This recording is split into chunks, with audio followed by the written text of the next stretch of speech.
ஜெபிக்கிறோம் ஆண்டவரே. வியாதிப்பட்ட ஒவ்வொரு பிள்ளைகளையும் நீங்க தொட்டு சுகமாக்குங்க ஆண்டவரே. ஹல்லேலூயா. உம்முடைய தெய்வீக சுகமளிக்கும் வல்லமை இந்த வேளையிலே ஒவ்வொருவர் மீதும் இறங்கட்டும் ஆண்டவரே. எல்லா பலவீனங்களையும் மாற்றி போடுங்க. உங்க பலத்தால் இடைகட்டுங்க ஆண்டவரே. ஒவ்வொரு உள் உறுப்புகளிலும் இயேசுவின் விலையேறப்பட்ட இரத்தத்தை பூசி ஜெபிக்கிறோம் ஆண்டவரே. ஹல்லேலூயா. இயேசுவின் இரத்தம் ஜெயம், இயேசுவின் இரத்தம் ஜெயம். உம்முடைய இரத்தத்தின் வல்லமை ஒவ்வொருவர் மீதும் கடந்து செல்லுகிறதற்காக நன்றி. உம்முடைய சட்டைகளின் கீழ் உள்ள ஆரோக்கியம் ஆண்டவரே எங்கள் மேல் இறங்குறதற்காக ஸ்தோத்திரம். ஒவ்வொரு சரீரவருடைய சரீரத்தையும் பலப்படுத்துகிறதற்காக நன்றி. ஆத்மாவை ஆண்டவரே பலப்படுத்துகிறதற்காக நன்றி. ஹல்லேலூயா, ஹல்லேலூயா. நன்றி ஆண்டவரே, நன்றி செலுத்துகிறோம் ஆண்டவரே. ஸ்தோத்திரம். கடந்த வார ஊழியங்களை நீர் ஆசீர்வதித்ததற்காக ஸ்தோத்திரம். இந்த வாரத்தில் இருக்கிற தமிழ் செமினாரை உம்முடைய கரத்திலே ஒப்புக் கொடுக்கிறோம் ஆண்டவரே. ஆமே, நீர் அதை ஆசீர்வதிக்கும்படியாய் கெஞ்சுகிறோம் ஆண்டவரே. ஒவ்வொரு பகுதியில் இருந்து ஆத்துமாக்களை நீர் கூட்டி சேர்க்கிறதற்காக உமக்கு நன்றி ஆண்டவரே. ஹல்லேலூயா, ஹல்லேலூயா. எல்லா தடைகளையும் இயேசுவின் நாமத்தினாலே உடைத்து ஜெபிக்கிறோம். இயேசுவின் நாமத்தினாலே ஆசீர்வதிக்கிறோம் ஆண்டவரே. செமினார்ல பெரிய காரியங்களை நீ செய்ய போகிறதற்காக உமக்கு நன்றி, நன்றி, நன்றி ஆண்டவரே. கோடாகோடி ஸ்தோத்திரம், ஸ்தோத்திரம் அப்பா. வேளையிலும் எங்கள் தேசத்தை உம்முடைய கரத்துல ஒப்பு கொடுக்கிறோம். இந்தியாவை நீர் ஆசீர்வதிப்பீராக. ஒவ்வொரு மாநிலங்களிலும் இயேசு கிறிஸ்துவின் விலையேறப்பட்ட இரத்தத்தை தெளிக்கிறோம் ஆண்டவரே. தமிழ்நாட்டை ஒப்பு கொடுக்கிறோம். ஆளுகிற ஒவ்வொரு தலைவர்களையும் கர்த்தருடைய ஆளுகையின் கீழ் கொண்டு வருகிறோம் ஆண்டவரே. நீர் ஆளுகை செய்யும்படியாய் ஜெபிக்கிறோம். கர்த்தர் ராஜரீகம் பண்ணுவீராக ஆண்டவரே. எல்லா எதிர் வல்லமைகள், எதிர் சத்துவங்களை இயேசுவின் நாமத்தினாலே கட்டி செயலற்று போக பண்ணுகிறோம். உம்முடைய ஆளுகை உண்டாக்குறதற்காக நன்றி ஆண்டவரே. எல்லா அறியாமையின் இருள் நீங்கி ஆண்டவரே உம்முடைய வெளிச்சம் உதிக்க செய்கிறதற்காக ஸ்தோத்திரம். எல்லா துதிகான மகிமை எல்லாம் உமக்கே ஏறெடுக்கிறோம். இயேசு கிறிஸ்துவின் மூலம் வேண்டிக் கொள்கிறோம் பிதாவே, ஆமென். பொது ஒரு பாடலை பாடும்போது ஆண்டவருடைய சமூகத்திலே காணிக்கைகளை படைப்போம். இயேசு போதும் எனக்கு அழியும் உலகிலினே.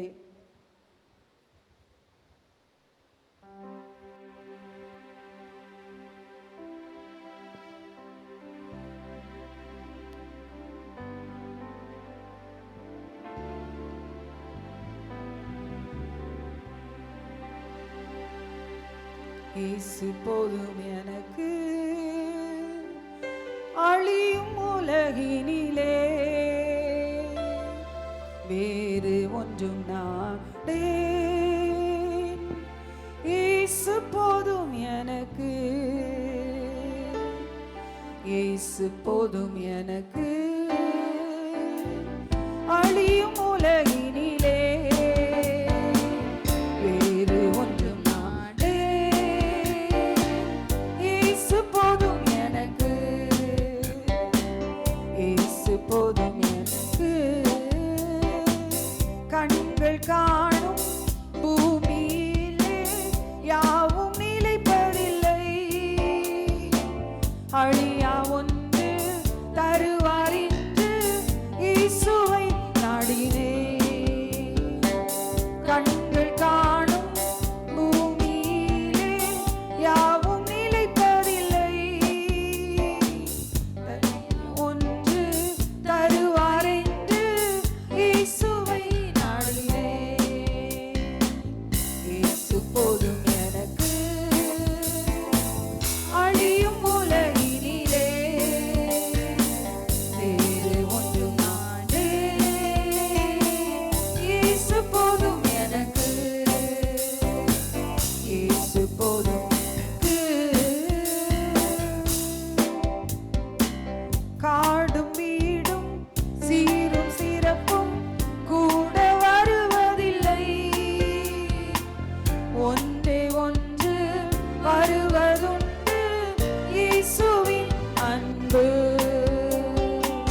ஜெபிப்போம். ஜீவனுள்ள பிதாவே, உம்மை துதிக்கிறோம், ஸ்தோத்திரிக்கிறோம் அப்பா. காணிக்கை படைத்த உங்களுடைய பிள்ளைகள் ஒவ்வொருவரையும் இயேசு கிறிஸ்துவின் நாமத்தினாலே ஆசீர்வதித்து ஜெபிக்கிறோம் ஆண்டவரே. ஒவ்வொருவருடைய கையின் பிரயாசங்கள் இயேசுவின் நாமத்தினாலே ஆசீர்வதிக்கப்படுவதாக. தொழில்களை இயேசுவின் நாமத்தினாலே ஆசீர்வதித்து ஜெபிக்கிறோம் ஆண்டவரே. உங்களுடைய தொழிலுள்ள கர்த்தருடைய கரம் கூட இருந்து நடத்தும்படியாய் ஆண்டவரே, எல்லா நஷ்டங்களை உண்டு பண்ணுகிற முதலையின் தலைகளை இயேசுவின் நாமத்தினாலே நறுக்கி போடுகிறோம் ஆண்டவரே. உம்முடைய ஆசீர்வாதம் ஒவ்வொருவருடைய தொழில்களிலும் இறங்கும்படியாய் ஜெபிக்கிறோம் ஆண்டவரே. ஆமென் ஆண்டவரே. அப்படியே நீர் ஆசீர்வதிக்கிறதற்காய் ஸ்தோத்திரம். கூடையும் ஆபிசுகிற தொட்டியும் ஆசீர்வதிக்கப்படட்டும். களஞ்சியங்கள் சகலவித வஸ்துக்களை கொடுக்கத்தக்கதாய் நிரம்பி இருக்கும்படியாய் ஆசீர்வதிக்கிறோம் ஆண்டவரே. இந்த மாதத்தின் எல்லா தேவைகளையும் அற்புதமாய் ஆச்சரியமாய் நீ சந்திக்க போகிறதற்காக கொடாகோடி ஸ்தோத்திரம் ஸ்தோத்திரம் ஆண்டவரே. எல்லா குறைவையும் நிறைவாக்குகிறதற்காக நன்றி ஆண்டவரே. சேஷமாய் கடன் பிரச்சனையில் இருக்கிற ஒவ்வொருவரையும் கரத்தில் தந்து ஜெபிக்கிறோம் ஆண்டவரே. எல்லா கடன் பிரச்சனைகளையும் அடைக்க ஆண்டவரே, அதிலிருந்து தப்பி போகும் வழியை நீர் உண்டாக்கும்படியாய் ஜெபிக்கிறோம். வழி உண்டாகட்டும் ஆண்டவரே. சிறைச்சாலையின் கதவுகள் திறக்கப்பட்டது போல இயேசுவின் நாமத்தினாலே வாசல்கள் திறக்கப்படுவதாக. ஹல்லேலூயா ஹல்லேலூயா. எல்லா தாமதத்தை உண்டு பண்ணுகிற எல்லா கிரியைகளை இயேசுவின் நாமத்தினாலே அழித்து ஜெபிக்கிறோம் ஆண்டவரே. ஹல்லேலூயா. நீயோ கடன் கொடுப்பாய், கடன் வாங்காதிருப்பாய் என்ற ஆசீர்வாதம் ஆண்டவரே எங்கள் ஒவ்வொருவருடைய வாழ்க்கையிலும் உண்டாக்குறதற்காக நன்றி. துதி கன மகிமை எல்லாம் உமக்கே ஏறெடுக்கிறோம். இயேசு கிறிஸ்துவின் மூலம் வேண்டிக் கொள்கிறோம் பிதாவே. ஆமென் ஆமென். சாட்சிக்கான நேரம். சாட்சி சொல்லுகிற கர்த்தருடைய பிள்ளைகள் எழுந்து நின்று கர்த்தருடைய நாமத்தை மகிமைப்படுத்தும்.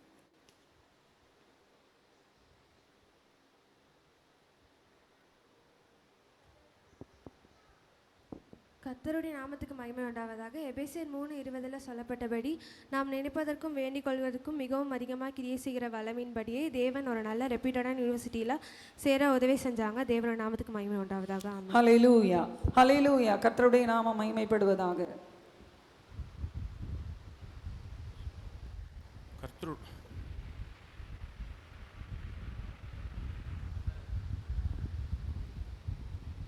கர்த்தருடைய பரிசுத்த நாமத்துக்கு ஸ்தோத்திரம். கடந்த சனிக்கிழமைக்கு முந்தின சனிக்கிழமை தொழிலுக்கு போயிட்டு வந்தேன். பிசிங்கார்பரில் போயிட்டு திரும்பி வரும்போது நைட்டு 2:30 மணி இருக்கும். அப்போது நான் கரெக்டாக தான் வந்தேன். லெஃப்டில் தான் வந்துக்கிட்டு இருந்தேன். ஒரு ராங் சைட்லேயே அப்படியே வந்திருக்காங்க. லைட்டு போடாமே வந்திருக்காங்க. நான் கவனிக்கவும் இல்லை. வந்த ஸ்பீடில் வண்டியில் நேருக்கு நேராக கொண்டு முட்டிட்டு முட்டினே தான் எனக்கு தெரியும். நான் அப்படியே வண்டியிலேருந்து வண்டி கீழே விழுந்து நானும் கீழே விழுந்துட்டேன். ஆனாலும் கிருபையாய் இயேசு என்னை பாதுகாத்தார். கையில் அடியோடு ஆண்டவர் அவர் பரிசுத்த இரத்தத்தால் என்னை பாதுகாத்தார். வண்டி முன் பகுதியெல்லாம் ரொம்ப சேதமாயிட்டு. ஆனாலும் ஜெபத்தை கேட்ட தெய்வம் என் உயிருக்கு எந்த தீங்கும் வராதபடிக்கு, என் உடம்புக்கும் எந்த தீங்கும் வராதபடிக்கு அவர் கரத்தினால் என்னை தாங்கினார். அதனால் நான் ஆஸ்பத்திரியில் இருக்கும்போது அன்றைக்கி அடிபட்ட விடிய காலம் ஆஸ்பத்திரியில் தான் இருந்தேன். அப்போம்லாம் எனக்கு மனசுக்கு ரொம்ப கவலையாக தான் இருந்துச்சு. கண்ணீராக வந்துக்கிட்டு இருந்துச்சு. அப்போது பாஸ்டர்மா சகோதரிகள் எல்லோரும் வந்து அடியனுக்காக செபித்தார்கள். அதிலிருந்து அவங்க செபித்துட்டு போனதுலேருந்து எனக்கு அந்த கண்ணீர்லாம் வரல. அப்படியே நின்று ஆண்டவர் எனக்காக செபித்த சகோதரிக்கு பாஸ்டர்மாவுக்கும் கோடான கோடி ஸ்தோத்திரம்.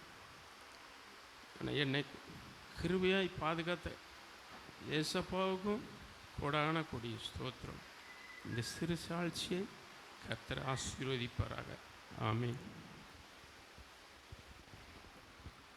கர்த்தர் எழுப்பின ஜீவனுள்ள சாட்சிக்காய் கரங்களை தட்டி கர்த்தரை மகிமைப்படுத்துவோம். கர்த்தருடைய பரிசுத்த நாமத்திற்கு ஸ்தோத்திரம். என்னையும் சிறு சாட்சியாக நடத்தின தேவனை ஸ்தோத்தரிக்கிறேன். கடந்த நாட்கள் முழுவதும் என் கண்மணி போல பாதுகாத்து என் பிரயாணங்களிலும் என் வேலை ஸ்தலங்களிலும் சுகபத்திரமாய் பாதுகாத்து மீண்டுமாய் என்னை திருப்பி கூட்டிக் கொண்ட தேவனுக்கு உடனே குணி ஸ்தோத்திரம். கர்த்தர் தாம் இந்த சிறு சாட்சியை ஆசீர்வதிப்பாராக. கர்த்தர் எழுப்பின சாட்சிக்காய் கரங்களை தட்டி கர்த்தரை மகிமைப்படுத்துவோம். கர்த்தருடைய பரிசுத்த நாமத்துக்கு ஸ்தோத்திரம். நான் சாகாமல் பிழைத்திருந்து என்னுடைய அதிசயங்களை விவரின்னு சொன்ன வாக்குப்படி கர்த்தர் இந்த நாளில் என்னைய கொண்டு சபைக்கு கொண்டு வந்ததே தேவனுடைய சித்தம்தான். என் மக போகாதீங்கம்மா, உங்களால் 4 நாளாக காய்ச்சலில் எனக்கு சளி ரொம்ப அதிகமாக இருந்து ஆஸ்பத்திரிக்கு வேணாம் மாத்திரையே போட்டு போகாமல் இருந்தேன். அதுக்கு பிறகு என் மக திரும்ப மறுபடியும் காய்ச்சல் வந்து போகாமல் இருக்கீங்களேன்னு அது பிறகு ஆஸ்பத்திரி போயிட்டு வந்த வந்து எங்கள் ரெஸ்ட் எடுங்கம்மா, நான் இல்லைன்னா ரெஸ்ட் எடுக்க மாட்டேன், நான் சபைக்கு போயிடுவேன் சொல்லி அங்கே போனால் கர்த்தர் எனக்கு இன்னும் சுகம் தருவார்னு சொல்லி நான் கடந்து வந்தேன். பலவீனத்தோடு தான் கடந்து வந்தேன். கர்த்தர் என்னை பலப்படுத்தினார். இந்த சாட்சியை கர்த்தர் ஆசீர்வதிப்பாராக. கர்த்தர் எழுப்பின சாட்சிக்காய் கரங்களை தட்டி கர்த்தரை மகிமைப்படுத்துவோம். கர்த்தருக்கு ஸ்தோத்திரம். தாழ்மையில் என்னை நினைத்தவருக்கு ஸ்தோத்திரம். வீடு கட்ட உதவி செய்த தேவன் எங்களுக்கு தயவு இரக்கம் பாராட்டுறதுக்காக கர்த்தருக்கு ஸ்தோத்திரம். கர்த்தர் எழுப்பின சாட்சிக்காய் கரங்களை தட்டி கர்த்தரை மகிமைப்படுத்துவோம்.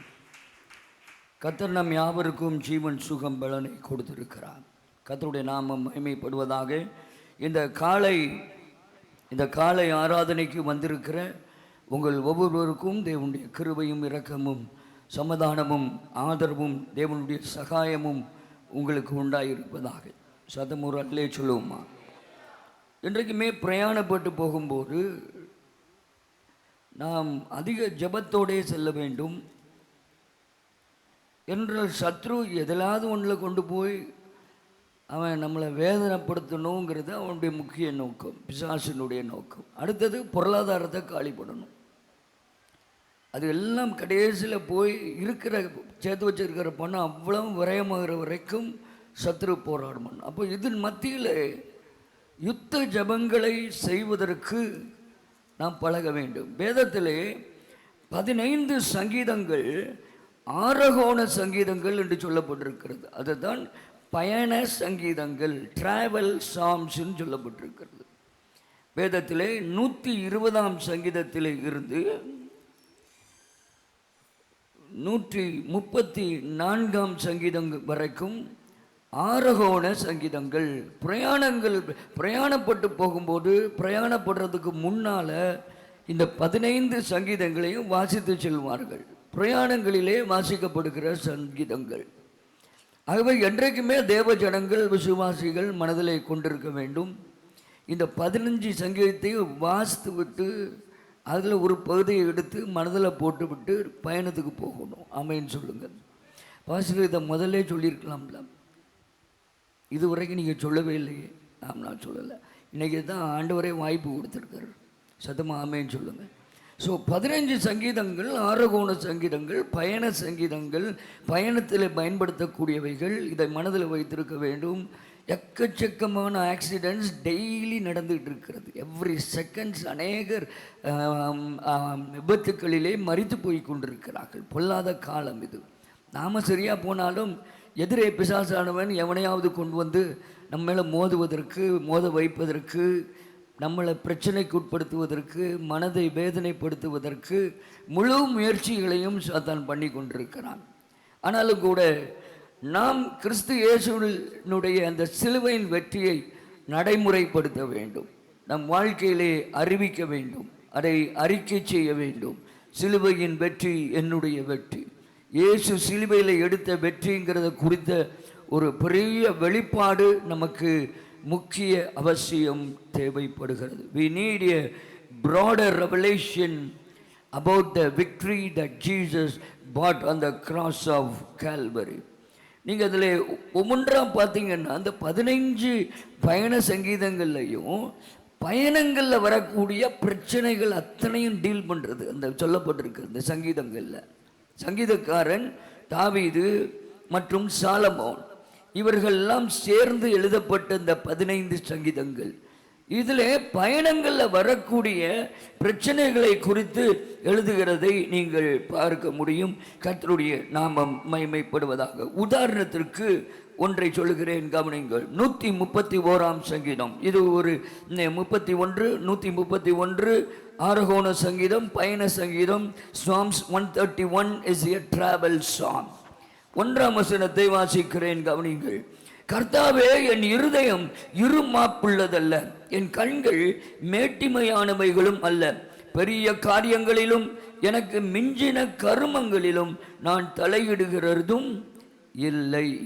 இப்போ கவனிங்க, பயணங்களில் வரக்கூடிய பிரச்சனைகளில் ஒன்று மிஞ்சின காரியங்களில் போய் எங்கேயாவது தலையை விட்டுருவோம். ஏன்னா அந்தந்த ஏரியாவில் கிரியேட் செய்கிற பொல்லாத அந்தகாரத்தின் ஆவிகள் நம்மை தூண்டி நாம் கவனமாக இல்லாவிட்டால், ஆவியிலே பகுத்தறிவு உள்ளவர்களாகிறாவிட்டால், வாயை கட்டாமல் இருந்தால் நம் மூலமாக இந்த ஆவிகள் மிஞ்சின காரியங்களில் போய் தலையிட வைக்கும். நான் திருத்தி வைக்கிறேன்ப்பான்னு சொல்லி முன்னால் போகிறது. This is a common temptation. இது சாதாரணமாய் பயணங்களில் எல்லாருக்கும் வரக்கூடிய சோதனைகளில் ஒன்று, பிசாசு கொடுக்கிற சோதனைகள். எனக்கு மிஞ்சின கர்மங்களிலும், கர்மம்னு எதை சொல்லுவோம்? அது கர்மங்கிறதுக்கு வார்த்தை என்ன அர்த்தம்? It's a different word. அது பிசாசின் அந்தகார கிரியைகளை குறிக்கின்ற ஒன்று, அதாவது சாவுக்கு ஏதுவான காரியங்களை குறிக்கின்ற ஒன்று. சடங்குகள், மரண வீட்டில் நடைபெறுகிற சடங்குகளை குறிக்கிற ஒன்று.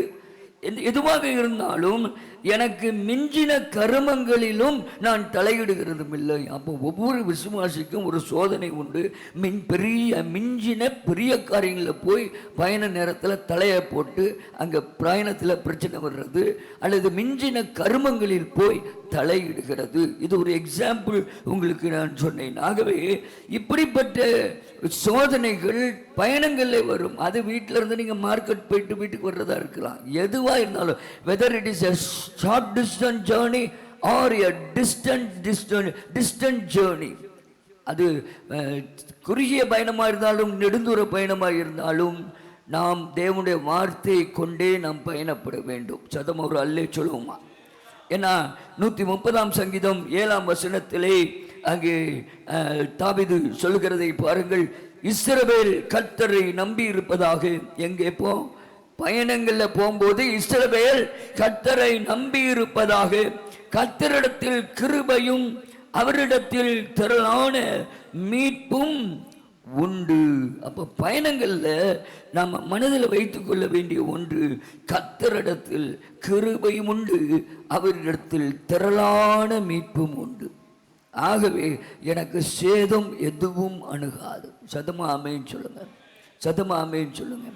ஒருவேளை எனக்கு இந்த விபத்து நடந்திருக்க கூடாதேன்னு நம்ம யோசிப்போம், எல்லாருமே யோசிக்கக்கூடிய ஒன்று. ஆனால் பெரிய விபத்தை ஆண்டவர் ஏதோ சிறிதாக ஒரு விபத்தாக அது போகும்படிக்கு ஆண்டவர் கட்டளையிட்டார். ஏதோ ஒன்று போக்கை கட்டளையிட்டார். சில சாபங்கள் கிரியை செய்து வெளியேறும்போது எதையாவது ஒன்று தட்டி விட்டு போகும். ஆண்டவர் நம்மை பாதுகாத்திருக்கிறார். கர்த்தருக்கு மகிமை உண்டாகட்டும். சதமாமேன்னு சொல்லுங்க, சதமாமேன்னு சொல்லுங்க. என்றால் 2022 என்று நினைக்கிறேன், ஜனவரி 1ஆம் தேதி இதை முடித்து விட்டு நாங்கள் வீட்டிற்கு போகிறோம், காமராஜ் சாலையில். அதிலே காரை உள்ளே எடுக்கும்போது ஜானகி அந்த ஒரு விரல் அப்படி ஒடிஞ்சிருச்சு. அவன் உள்ளே ஓடி வரும்போது ரைட் ஹேண்டில் இவன் கேல்சியம் வர போடுவானே, அந்த ஒரே ரைட் ஹேண்டில் ஒரு விரல 2 விரலா? ஒரு விரல். எந்த விரல்? சுண்டு விரல். பின்பு உடனே இந்த ஹாஸ்பிட்டலுக்கு, அது என்ன ஹாஸ்பிட்டல், திரவியம் ஹாஸ்பிட்டலுக்கு போய் இது பண்ணி, அது ஒரு பயங்கர ஒரு ப்ராசஸ், பெயின்ஃபுல் ப்ராசஸ்.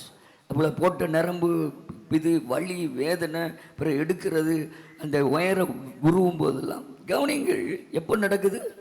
1ஆம் தேதி 2022 ஜனவரியில் வாக்குத்தத்த ஆராதனையை முடிச்சுட்டு போய் நடந்த ஒரு காரியம். ஆனாலும் கூட கர்த்தர் எல்லாவற்றையும் சுகமாக்கி இன்னைக்கு மறுபடியும் ஆண்டவர் கிருபைகளை கொடுத்து நடத்தி கொண்டிருக்கிறான். சத்தம் ஆமென்னு சொல்லுங்க.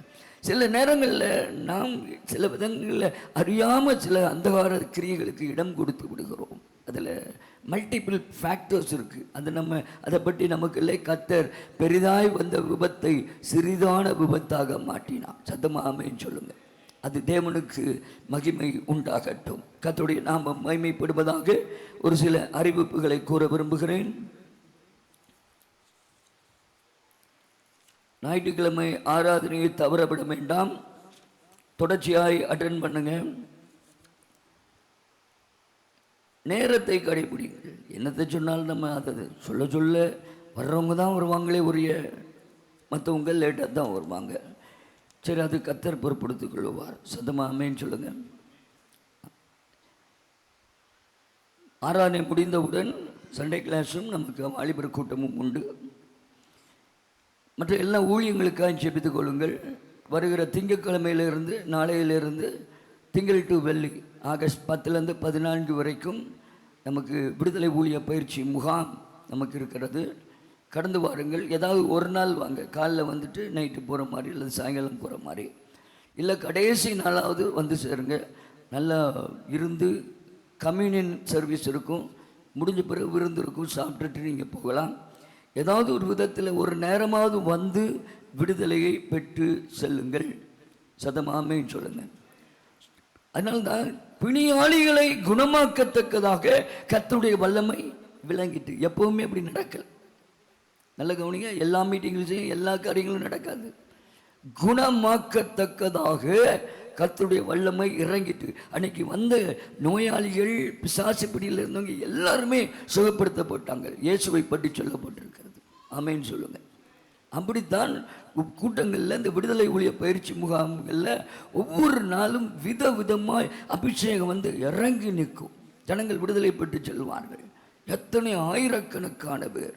எனக்கு அருமையான தேவ ஜனமே, அதில் இந்த வாரம் நாங்கள் ஆந்திர ஊழியத்தை முடித்து திரும்புவதற்கு கர்த்தர் உதவி செய்தார். அதிலே நாங்கள் ஒரு விஜயவாடாவிலே ஒரு மீட்டிங்கு சென்றபோது அந்த பாஸ்டர் அண்ட் பாஸ்டர் அம்மா அவர்கள் 2016 என்னுடைய விடுதலையின் கூட்டத்திலே பங்கு பெற்றிருக்கிறார்கள். அப்பொழுது அந்த பாஸ்டர் அம்மாவுக்கு பலத்த பிள்ளி சூனிய கட்டு இருந்திருக்கிறது. அதிலிருந்து அன்றைக்கு விடுவிக்கப்பட்டிருக்கிறார்கள். அப்பொழுது அவர்கள் வீட்டிற்கு சென்றிருக்கிறேன். சின்ன வீடாக இருந்ததாம்.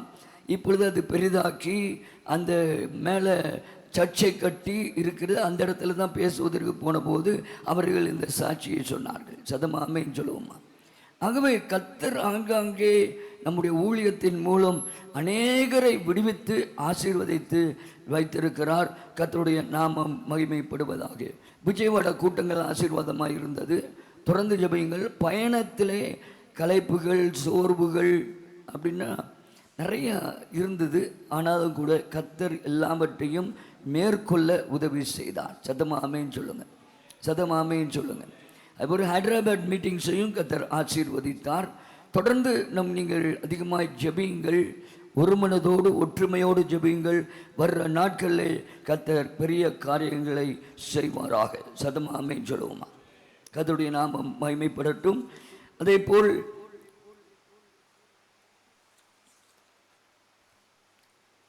அதற்கு அடுத்த வாரம் 24, 25, 26 ஆகிய தேதிகளிலே 27 வரைக்கும் இருக்கிறதில்ல கோயம்புத்தூர், சென்னை, கோயம்புத்தூர், பழனி, பொள்ளாச்சி கூட்டங்களுக்காக ஜெபியுங்கள். எதிர்ப்புகள் இருந்தாலும் கர்த்தர் இந்த எதிர்ப்புகளை தகர்த்து எறியட்டும். பொதுவாக விஜயவாடாவிலே மார்னிங் மீட்டிங், காலை கூட்டங்களை முடித்துவிட்டு, விடுதலையின் கூட்டங்களை முடித்துவிட்டு சாயங்காலம் இன்னொரு சபையிலே பாஸ்டர் ஆமோஸ் அவருடைய சபையிலே மாதந்தோறும் நடக்கிறது. அதே போல் ஜானி சாயங்காலத்தில் இன்னொரு சபையில் நம்முடைய deliverance team member sister Hephzibah John அவர்களுடைய சபையிலே அது பெர்மனண்ட்டாக மந்த்லி நாங்கள் பண்ணி கொண்டிருக்கிறோம்.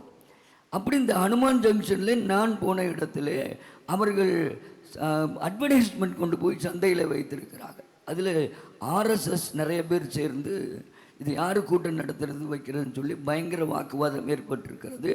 அதன் பிறகு அவர் சொன்னார்னா, யார் அவர், எங்கிருந்து வருகிறார், நாங்கள் கூட்டம் நடக்கும்போது வந்து பார்த்து கொள்கிறோம் என்று விட்டுவிட்டார்கள். அப்பொழுது அவர் பாஸ்டர் ஆமோஸ் எழுதியிருந்தார். நீங்கள் ஆயத்தமாய் வாருங்கள். எதுக்குன்னு கேட்டேன், அடி வாங்கவா? ஆயத்தமாய் வாருங்கள், நீங்கள் நல்ல ஜெபத்தோடு வாருங்கள் என்று எனக்கு மெசேஜ் போட்டிருந்தேன். ஓகே, எனக்கு ஆவியில் ஒன்றும் கிளக்கமே இல்லை, ஆனால் மிகுந்த ஜாக்கிரதையோடு இருந்தேன். ஃபுல்லாக எல்லாரையும் ஸ்கேன் பண்ணிகிட்டு இருந்தேன், யார் வாரா போகிறா. ஆனால் எனக்கு டீச்சிங் போயிட்டு இருந்தாலும் ஒரு பக்கத்தில் யார் போகிறா வாரா, கட்டுகளவு கூட எனக்கு பயம் இல்லை, அதனால பயம் இல்லை. சத்தமா ஆமேன்னு சொல்லுங்கள். ஒருத்தன் கூட வரல, மறந்துட்டான் நுழை என்னது தெரியல, கத்தர் மறக்க பண்ணினார். சத்தமா ஆமேன்னு சொல்லுங்கள். ஆகவே தேவ திட்டத்தின்படி போய் நாம் நிற்கும்போது சத்துருக்களின் கண்களுக்கு நம்மளை மறைச்சிடுவார். பொறாமையின் கண்களுக்கு உங்கள் குடும்பங்களை கத்தர் மறைத்து விடுவாராக. மூடி இருக்கணும் கத்தர். இந்த சபையை பொறாமையின் கண்களுக்கு விளக்கி மூடணும். பாருங்க, எத்தனை சுத்தி லாயர்ஸ் இருக்காங்க, அவ்வளவு பொறாமையால் நிறைந்தவர்கள், என்ன சபை அழியணும்னு விரும்புகிறவர்கள். ஆனால் கத்தர் மூடி வைத்திருக்கிறார். சதமா ஆமேன்னு சொல்லுவோமா? சதமா ஆமேன்னு சொல்லுவோமா?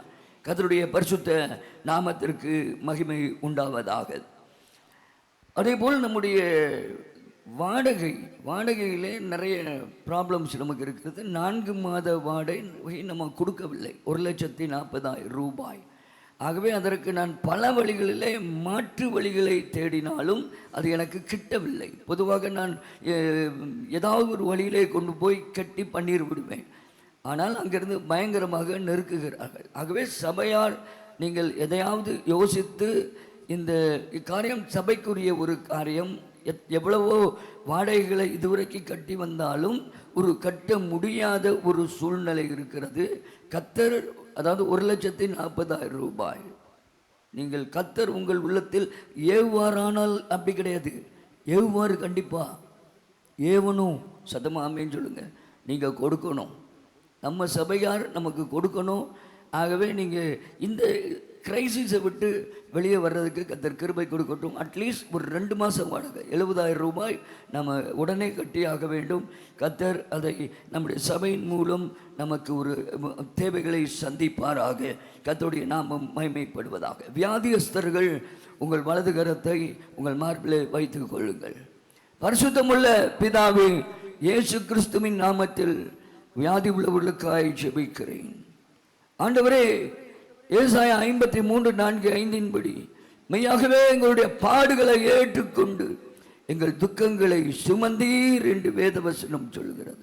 அந்த வார்த்தையின்படி வேதனைகள், வியாதிகள் கொண்டு வருகிற வேதனைகள், வலிகள், அசௌரியங்கள் எல்லாம் மாறுவதாக. இயேசுவின் நாமத்தில் நீர் சிலுவையிலே சுமந்து போட்ட ஒன்றை நாங்கள் மறுபடியும் சுமக்க வேண்டிய அவசியமில்லை. அந்த வியாதிகளை வெறுக்கிறோம், அதை தள்ளுகிறோம் இயேசுவின் நாமத்தில்.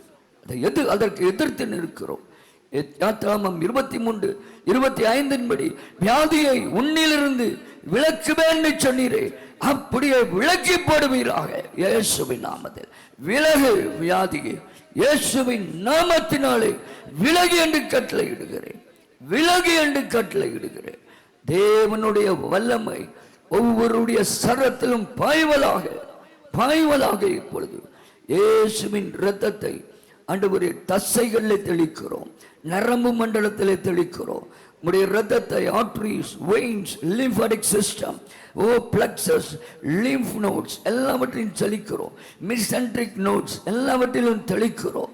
ஹல்லேலூயா. கண் பார்வைக்கு போகிற நரம்புகள், ஹல்லேலூயா, முகருவதற்கான நரம்புகள், கேட்பதற்கான நரம்புகள், இவைகளை இரத்தத்தை தெளிக்கிறோம். விலகு, இன்னர் இயர் பேலன்ஸ், தலை சுற்று, மயக்கம், தடுமாற்றம், இவைகளை உண்டு பண்ணுகிற ஆவியை உன்னை கட்டி எல்லாவற்றையும் பெறப்படுத்துகிறேன்.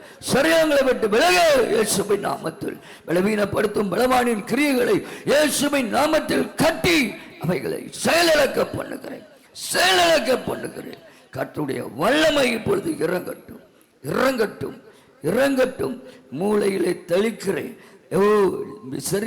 செல் டீஜெனரேஷன் வரக்கூடாது, அவைகளை குணமாக்கும். டிமென்ஷியா, மறதிகள் மாறட்டும் இயேசுவின் இரத்தத்தினாலே மிடில் ஆம்பளங்கேட்டா தண்டுவடத்தில் இரத்தத்தை தெளிக்கிறோம், சைனஸ் பகுதிகளில் இரத்தத்தை தெளிக்கிறோம், பற்களில் இரத்தத்தை தெளிக்கிறோம், தொண்டை பகுதியிலே தைராய்டு கிளாண்ட்ஸில் இரத்தத்தை தெளிக்கிறோம்.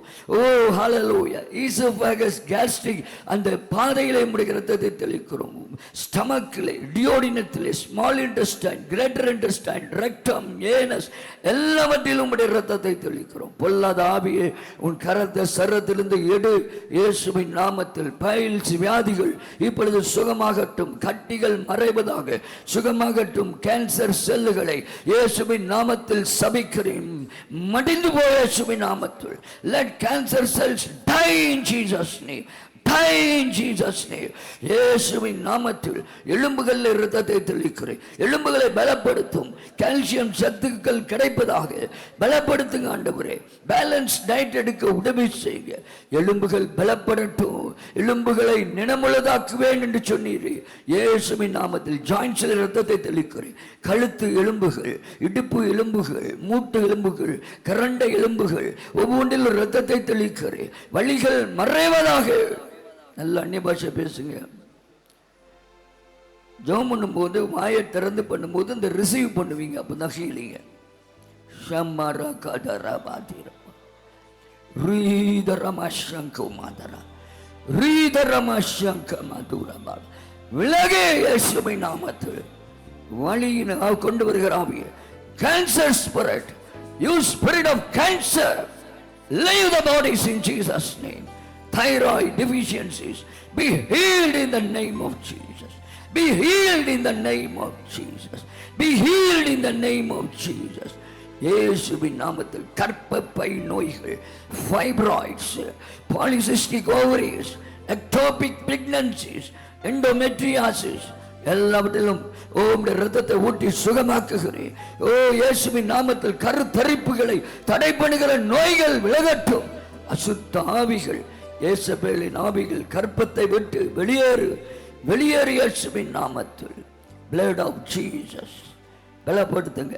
நல்ல அந்நிய பாஷையில் பேசுங்க. பலப்படுத்துங்க. இருதயத்தை பலப்படுத்துங்க.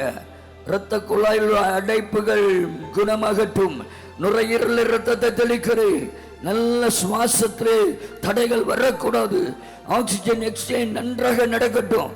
இயேசுவின் நாமத்தில் கல்லீரல் இரத்தத்தை தெளிக்கிறேன், கால் பிளாடர்ல இரத்தத்தை தெளிக்கிறேன், ஸ்பிளீன்ல இரத்தத்தை தெளிக்கிறேன், பான்கிரியாஸ்ல இரத்தத்தை தெளிக்கிறேன். டயபிட்டிஸ் மெலிட்டஸ் சுகர் வியாதிகள் குணமாகட்டும். ஓ பிரஷர் வியாதிகள் குணமாகட்டும். சிறுநீரகத்திலே ஆண்டவரே அந்த அட்ரினல் கிளாண்ட், பீனியல் கிளாண்ட்ஸ் இவைகளை இரத்தத்தை தெளிக்கிறேன். சிறுநீரகங்கள் நன்றாய் வேலை செய்வதாக. சிறுநீரக கோளாறுகள் ஓ குணமாகுவதாக, குணமாவதாக. டயாலிசிஸில் இருக்கிறவர்களுக்கு இரக்கம் பாராட்டுங்க, இரக்கம் பாராட்டுங்க. ஓ ஆஸ்பத்திரியிலே மரணத்தோடு ஆண்டவரே ஐசியூல போராடி கொண்டிருக்கிறவர்களுக்கு சுகத்தை கொடுங்க ஆண்டவரே. உம்முடைய வல்லமையை அனுப்புகிறேன். இந்த ஆண்டவரே ஓ இந்த உலகம் முழுவதும் எத்தனையோ பேர் மரணத்தோடு போராடி கொண்டிருக்கிறார்கள். அவர்களுக்கு ஜெபிக்கிறோம். இயேசுவின் நாமத்தில் நீ குணப்படு. இயேசுவின் நாமத்தில் உன்னை குணமாக்குகிறேன். இயேசுவின் இரத்தத்தினாலே, இயேசுவின் இரத்தத்தினாலே. 1 பேதுரு 2:24 உடைய தழும்புகளால் உடைய ஜனங்களை குணமாக்குவீராக. ஆறுதல் படுத்தும். பணங்கள் விரயமாக கூடாது. இயேசுவின் மூலம் பிதாவே ஆமென். பிள்ளைகள் யாவரும் எழுந்து நிற்போம் வேகமாக. பிள்ளைகள், சின்ன பிள்ளைகள் இருந்து காலேஜ் படிக்கிற வரைக்கும் உள்ள பிள்ளைகள்,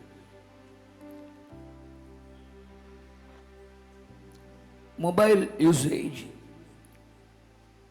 செல்போன் பயன்படுத்த வேண்டும் என்ற கட்டாயம் பள்ளிக்கூடங்களிலும் நமக்கு வந்துவிட்டது.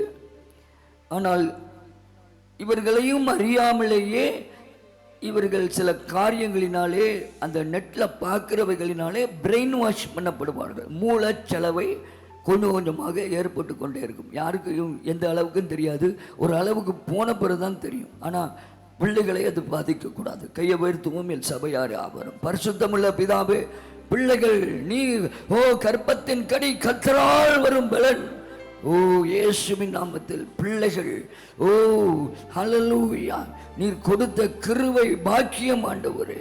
ஓ ஹல்லேலூயா, கற்பத்தின் கனி அவரால் கிடைக்கும் பலன், அவரால் கிடைக்கும் பலன். நீதிமானுடைய பிள்ளைகளுக்கு அடைக்கலம் உண்டு, அடைக்கலம் உண்டு. பரிசுத்தமாய் காத்துக்கொள்ளும். திட்டுப்பட்ட உலகத்திலே, விழுந்து போன உலகத்திலே, பாவம் நிறைந்த உலகத்திலே, சீர்கேட்ட கலாச்சாரத்திலே இருக்கிற வாழ்கிற நம்முடைய பிள்ளைகளை ஆண்டவரே காத்துக்கொள்ளும், பரிசுத்தமாய் காத்துக்கொள்ளும். மன ரீதியிலே பரிசுத்தத்தையும் ஒழுக்கத்தையும் உடைய பிள்ளைகளுக்கு கொடும் ஆண்டவரே. தங்கள் ஆண்டவரே தேவ ஞானத்தினாலும் தேவனுடைய அறிவினாலும் புத்தியினாலும் இவர்கள் நிரப்பப்பட்டிருக்க வேண்டும் ஆண்டவரே. ஹல்லேலூயா. கர்த்தருக்கு பயப்படுகிற பயம் இவர்கள் இருதயத்திலே பொக்கிஷமாய் இருக்க வேண்டும். பகுத்தறியும் வரத்தை கூடும். ஆவிகளை பகுத்தறிதலையும் ஆவிகளை பகுத்தறிகிற வரத்தை ஆண்டவரை கொடுத்து நீர் ஆசீர்வதிக்கும்படிக்கு ஜெபிக்கிறேன். படிக்கிறதுக்கு வேண்டிய நல்ல remembering power, grasping power, recollecting power, memory power, intelligence, presentation, presence of mind உடைய பிள்ளைகளுக்கு எப்பொழுதும் இருப்பதாக இயேசுவின் மூலம் பிதாவே, ஆமென்.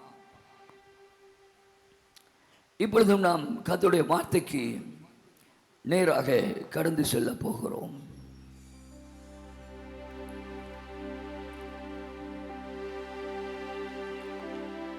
Jesus.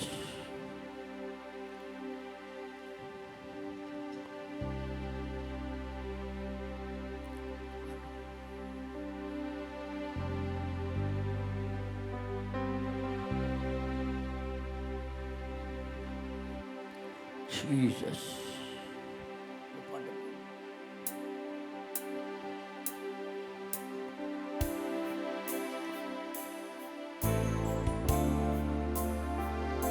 கைகளை உயர்த்தி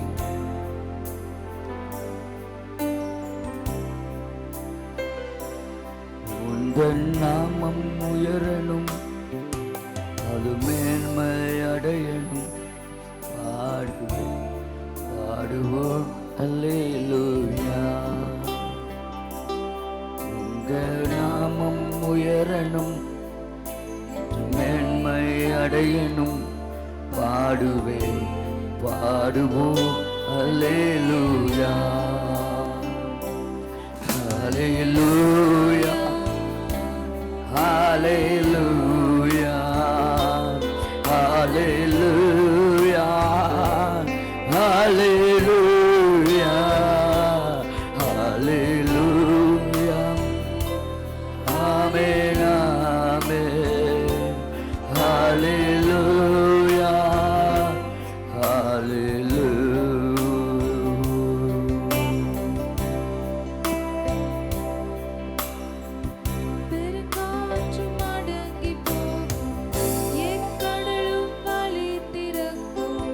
உங்க நாமம் உயர்த்தும் போது கண்மலையும் கரைந்து போகும், பெருங்காற்றும் அடங்கி போகும், எக்கடலும் வழி திறக்கும்.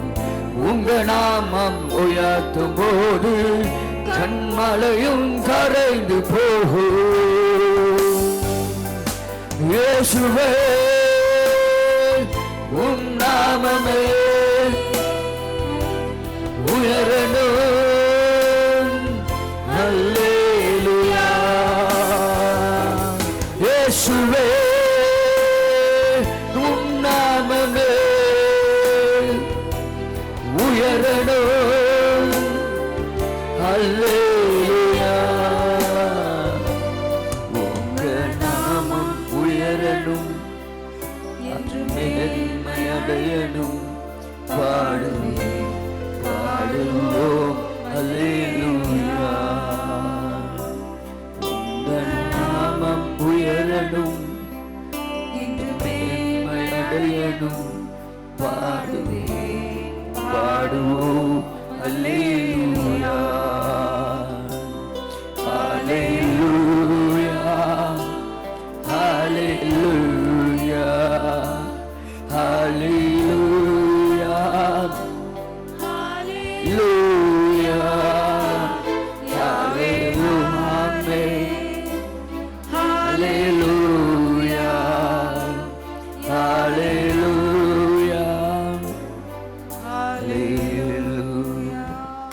சர்வ வல்லமையுள்ள எங்கள் பிதாவே, இயேசு கிறிஸ்துவின் நாமத்தில் உம்முடைய பாதத்திலே உம்முடைய வார்த்தையை கேட்க நாங்கள் கூடி வந்திருக்கிறோம்.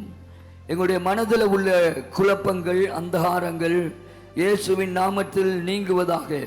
வார்த்தைகளை புரிந்து கொள்கிற அந்த மனதின் செயல்பாடு 100% அது ஆண்டவரே நடைபெறட்டும். இயேசுவின் நாமத்தினாலே மனதில் இரத்தத்தை தெளிக்கிறேன். ஏற்றுக்கொள்ளுகிற தன்மை, ஆண்டவரே சத்தியங்களை கிரகித்துக் கொள்கிற தன்மை அதிகமாகட்டும். ஆண்டவரே சத்தியத்தை அறிகிற அறிவினாலே நம்முடைய ஜனங்கள் விடுதலையாக கிருபை செய்யும்படிக்கு ஜெபிக்கிறோம்.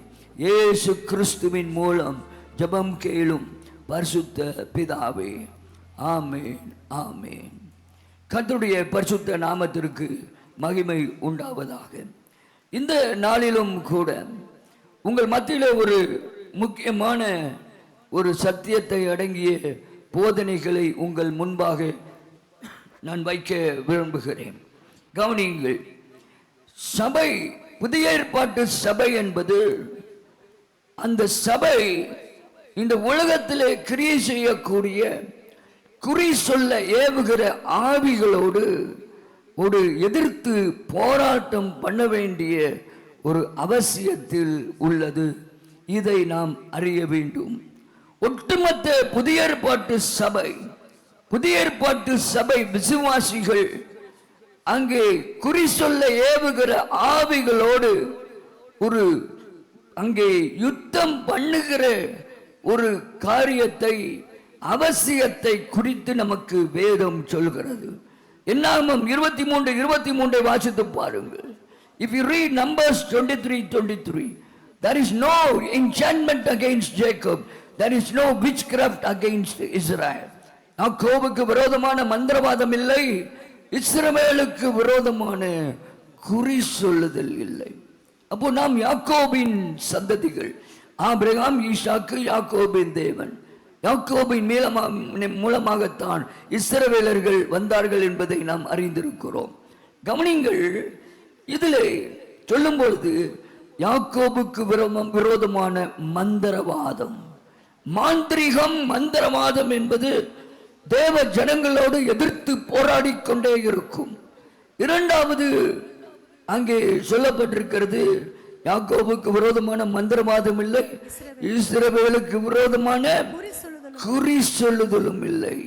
கணித்தல், அந்த குறி சொல்ல ஏவுகிற ஆவியை குறித்து சொல்லும் பொழுது கணிக்கிற ஆவி, சகுனங்களை வைத்து கணிக்கிற ஆவி, அறிகுறிகளை வைத்து கணிக்கிற ஆவி. இந்த ஆவி ஒரு தேவ பிள்ளையோடு போராடி கொண்டே இருக்கும். விக்கிரக ஆராதனை பின்னணியிலே இருந்து வந்தவர்களுக்கு முக்கியமாய் அதிகமாய் இந்த கணிக்கிற ஆவி, குறி சொல்ல ஏவுகிற ஆவிகளோடு போராட்டம் உண்டு, தொடர்ச்சியாக இருக்கும். மாந்திரிகங்களோடு போராட்டம் உண்டு. மாந்திரிகம் என்றால் வசீகரித்தல் என்று அர்த்தம். மாந்திரிகம் என்றால் வசீகரித்தல், மனதை மயக்கி வசீகரிக்கிற ஒரு காரியத்தை தான் அங்கே மாந்திரிகம் என்று நாம் சொல்லுகிறோம். இந்த மாந்திரிகத்திற்கு உள்ள ஆங்கில வார்த்தை ஆக்குல்ட். ஆக்குல்ட் மீன்ஸ் ஹிடன். ஆக்குல்ட் என்றால், அந்த மாந்திரிகம் என்றால் மறைக்கப்பட்ட என்று அர்த்தம். தேவனுக்குரிய எல்லாவற்றையும் நமக்கு அது கண்ணை மறைச்சிரும். என்ன தேவன் செய்கிறார் என்று அறிய விடாது. மாந்திரியங்கள் சரியான விதத்திலே அழிக்கப்படாவிட்டால், இயேசுவின் நாமத்தை பயன்படுத்தி, இயேசுவின் இரத்தத்தை பயன்படுத்தி ஒரு விசுவாசி மாந்திரிகத்தை அழிக்க, தங்கள் குடும்பத்தில் இருக்கிற மாந்திரிகத்தை அழிக்க முற்படாவிட்டால், மறைமுகமாய் இருந்து அநேக பிரச்சனைகளை அப்படியே உருவெடுத்து வெளியே கொண்டு வந்து விடும். ஆகவேதான் தேவ ஜனங்களுக்கு ஆவிக்குரிய பகுத்தறிதலும் ஒன்று, மறுபக்கம் ஆவிகளை பகுத்தறியும் வரமும். இந்த ரெண்டும் மிக மிக அவசியமானது. ஆவிகளை, அதாவது ஒன்று ஆவிக்குரிய பகுத்தறிதல், நன்மை தீமை இன்னதென்று பகுத்தறிகிற ஒரு தன்மை. இன்னொன்று அது ஆவிகளை பகுத்தறிகிற வரம் என்று வேதவசனம் சொல்லுகிறது. இந்த ரெண்டுமே நம்முடைய ஆவியில் இருந்து செயல்படக்கூடியவைகள். எனக்கு அருமையான தேவஜனமே, முக்கியமாய் இந்த குறி சொல்கிற ஆவி நம்முடைய ஆவியை ஒடுக்கும். அதுதான் it oppresses our spirit. These spirits of occult, or we can call it the spirits of divination, oppresses our spirit. ஆவியை ஒடுங்கி போக பண்ணுகிற ஒரு கிரியை செய்கிறது தான் இந்த குறிச்சொல்ல ஏவுகிற ஆவியினுடைய கிரியை. அது மாந்திரிக ஆவியினுடைய ஒரு கிரியையாகவும் இருக்கிறது. ஆவியை ஒடுக்கி போடுதல் என்றால் என்ன? ஆவியின் செயல்பாடுகள் என்ன? நாம் ஆவியின் மூலமாகத்தான் தேவனோடு கூட தொடர்பு கொள்கிறோம். தேவனுடைய ஆவியோடு தொடர்பு கொள்கிறோம். நாம் தேவனை நம்முடைய ஆவியின் மூலமாகத்தான் துதிக்கிறோம். தேவனை நாம் ஆவியின் மூலமாகத்தான் ஆராதிக்கிறோம். அது மாத்திரமல்ல, அந்நிய பாஷை பேசும்போது நம்முடைய ஆவியின் மூலமாகத்தான் அவரோடு கூட நாம் பேசுகிறோம். எல்லாமே ஆவிக்குரிய காரியங்கள், ஆவிக்குரிய உலகத்தோடு தொடர்பு கொள்ளுதல் எல்லாம் நம்முடைய ஆவியின் வழியாகத்தான் நடக்கின்றது.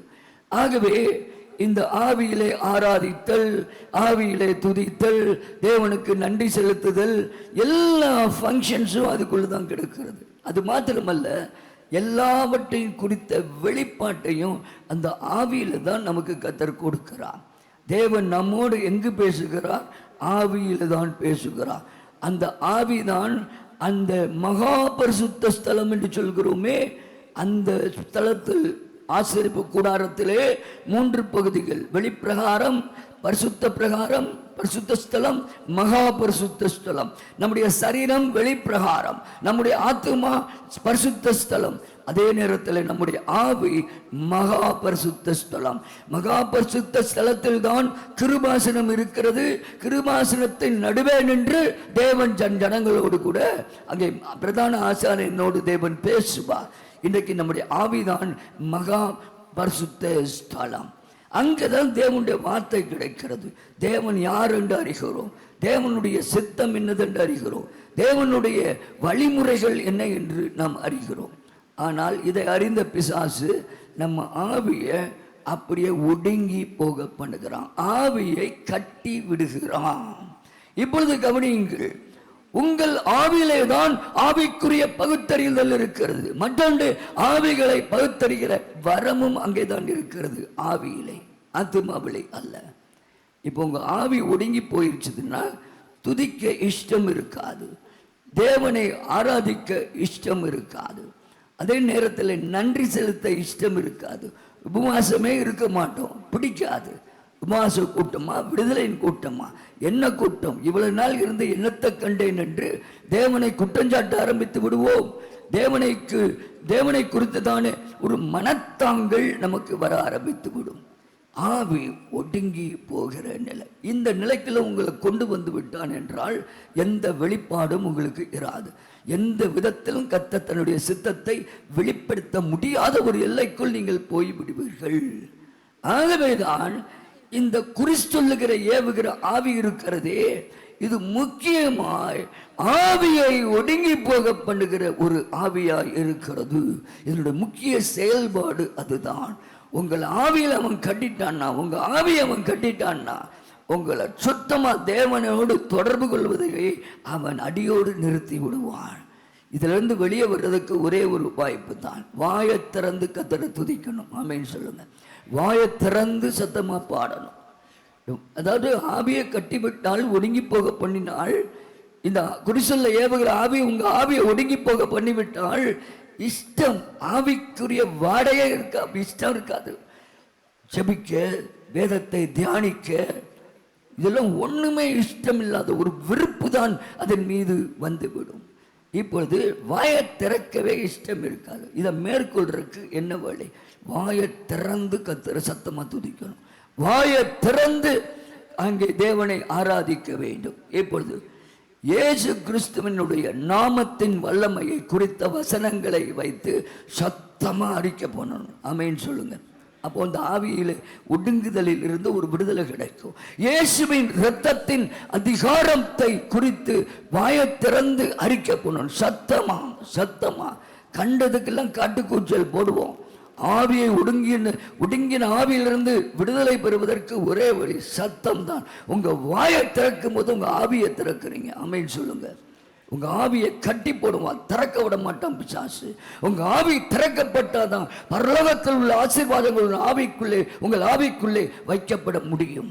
எனக்கு அருமையான தேவஜனமே, அங்கே நீங்கள் வேதத்திலே பார்க்கும்போது உன் வாயை விரிவாய் தர அதை நன்மையினால் நிரப்புவேன்னு சொல்றார். அது ஒரு இடத்துல நான் சொல்லும்போது வாயை விரிவாய் திறங்கள், கர்த்தர் உங்களை நன்மையினால் நிரப்புகிறார் என்று சொன்னவுடன் வாயை பிளந்துட்டார் ஒருத்தர். என்ன சொல்ல, கூட்டம் நடந்துட்டு இருக்கு, வாயை திறந்ததான் அவர் சாதிச்சிட்டார். கடைசி வரைக்கும் வாயை எவ்வளவு நேரம் திறந்து வைக்க முடியுமோ அவ்வளவு நேரம் திறந்து, வாய்க்குள்ள ஆண்டவர் ஆசீர்வாதத்தை வைக்க மாட்டார். சத்தமா ஆமென் சொல்லுங்க. வாயை திறக்கும் போது நம்முடைய ஆவியை திறக்கிறோம். ஆவியை எப்படி திறக்க முடியும்? வாயை திறந்து சத்தமா சொல்லும் போது தான் ஆவியை திறக்க முடியும். அப்போ பரலோகத்திற்குரிய ஆசீர்வாதம் நம்ம ஆவிக்குள்ளே கர்த்தர் வைப்பார். சத்தமா ஆமென் சொல்லுங்க. கர்த்தருடைய அந்த இயேசுவினுடைய சிலுவையின் வெற்றியை குறித்த வசனங்களை சொல்லி சத்தமாய் அறிக்கை பண்ணும்போது ஆவியின் ஒடுங்குதல் இருந்து ஒரு விடுதலை உண்டாகும். இந்த ஒடுங்கி போக பண்ணுதல் எல்லாருக்குமே வரக்கூடிய ஒன்று. சத்தமா அந்த காரியங்களை செய்வதற்கு நாம் பழக வேண்டும். கர்த்தருடைய பரிசுத்த நாமத்திற்கு மகிமை உண்டாவதாக.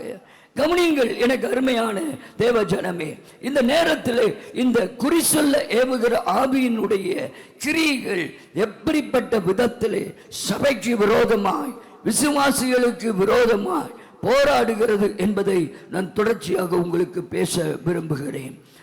லேவியராகமத்தின் புஸ்தகம் 19ஆம் அதிகாரம் 31வது வசனம் வாசிக்கலாம்.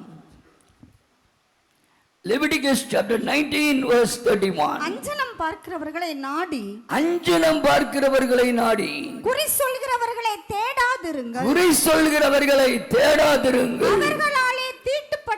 அவர்களாலே தீட்டுப்பட வேண்டாம். நான் உங்கள் தேவனாகிய கர்த்தர். அஞ்சனம் பார்க்கிறவர்களை நாடி குறி சொல்லுகிறவர்களை தேடாதிருங்கள். இதுல தான் சகுனம் பார்த்தல், நாள் நிமித்தம் பார்த்தல், நட்சத்திரம் பார்த்தல் போன்ற அறிகுறிகளை வைத்து, இன்னும் அந்த சில காரியங்களை வைத்து, அஞ்சனம் பார்க்கிறவைகளை வைத்து குறி சொல்லுகிற கிரிகளிலே தேவ ஜனம் ஈடுபடக்கூடாது என்று அன்றைக்கே தேவன் கட்டளையிட்டிருந்தார். ஏனென்றால் இந்த குறிச்சுள்ள ஏவுகிற ஆவிகளோடு தேவ ஜனங்களுக்கு இடம் இருக்க ஒரு தொடர்பு இருக்கக்கூடாது என்றே தேவன் சொன்னார். ஏனென்றால் இந்த குறிச்சுள்ள ஏவுகிற ஆவிகள் தீட்டுப்படுத்துகிற தீட்டு இருக்கிறதே பயங்கரமாய் வாழ்க்கையை நாசமாக்குகிற விதத்திலே தீட்டுப்படுத்தி விடும். அது ஜனங்கள் அந்த தீட்டை விட்டு விலகுவதற்கு கர்த்தர் ஒருவர் தான் உதவி செய்ய முடியும் என்பதை நீங்கள் பார்க்க முடியும். ஸோ ஆங்கிலத்திலே the spirit of divination என்று சொல்வார்கள். எனக்கு அருமையான தேவஜனமே, நீங்கள் பார்க்கும்போது இந்த குறிச்சொல்ல ஏவுகிற ஆவிகளை வைத்து என்ன செய்வார்கள்? ஜோசியர்கள் அல்லது இந்த நாள் நிமித்தம் பார்க்கிறவர்கள், அஸ்ட்ராலஜர்ஸ், அவர்கள் எல்லாம் இந்த சில சகுனங்களை வைத்து, சில நட்சத்திரங்களை ஆராய்வதை வைத்து, அல்லது சந்திரன் அந்த சூரியன் நகர்வதை வைத்து எதிர்காலத்தை கணிப்பார்கள். அதைத்தான் ஆண்டவர் சொன்னார், தவறான விதத்திலே நீங்கள் எதிர்காலத்தை கணிக்க கூடாது. இப்படிப்பட்ட குறிச்சொல்ல ஏவுகிற ஆவிகளின் மூலமாக நீங்கள் எதிர்காலத்தை அறிய முற்பட வேண்டாம். இன்றைக்கு எல்லாருக்குள்ளேயும் ஒரு ஆசை இருந்து கொண்டே இருக்கும். எனக்கு நாளைக்கு என்ன நடக்கும்னு சொல்லுவீங்களா? அடுத்த மாதம் என்ன நடக்கும்னு சொல்லுவீங்களா? இன்னும் 5 வருஷத்துல என் குடும்பம் என்ன ஆகும்னு சொல்லுவீங்களா? எனக்கு அருமையான தேவஜனமே, எதிர்காலத்தை அறிவதற்கு எல்லாருக்குமே ஒரு ஆசை உண்டு. நம்ம என்ன பண்ணுறோம்? ரசிக்கப்பட்டு அபிஷேகம் பட்டவங்க தீர்க்க தரிசனங்களை நோக்கி ஓடுகிறோம். அங்கே யாராவது ஒன்றும் சொல்லிட மாட்டாங்களா? ஒன்றும் அங்கே நீங்கள் எதிர்பார்ப்பது போல் தீர்க்க தரிசனங்கள் அநேகம் நிறைவேறுவதில்லை. சதமாமேன்னு சொல்லுங்க, சதமாமேன்னு சொல்லுங்க. கர்த்தர் ஒரு அளவுக்கு தான் உங்களோட பேசுவார். உங்க முழு எதிர்காலத்தையும் அவர் பேச மாட்டார்.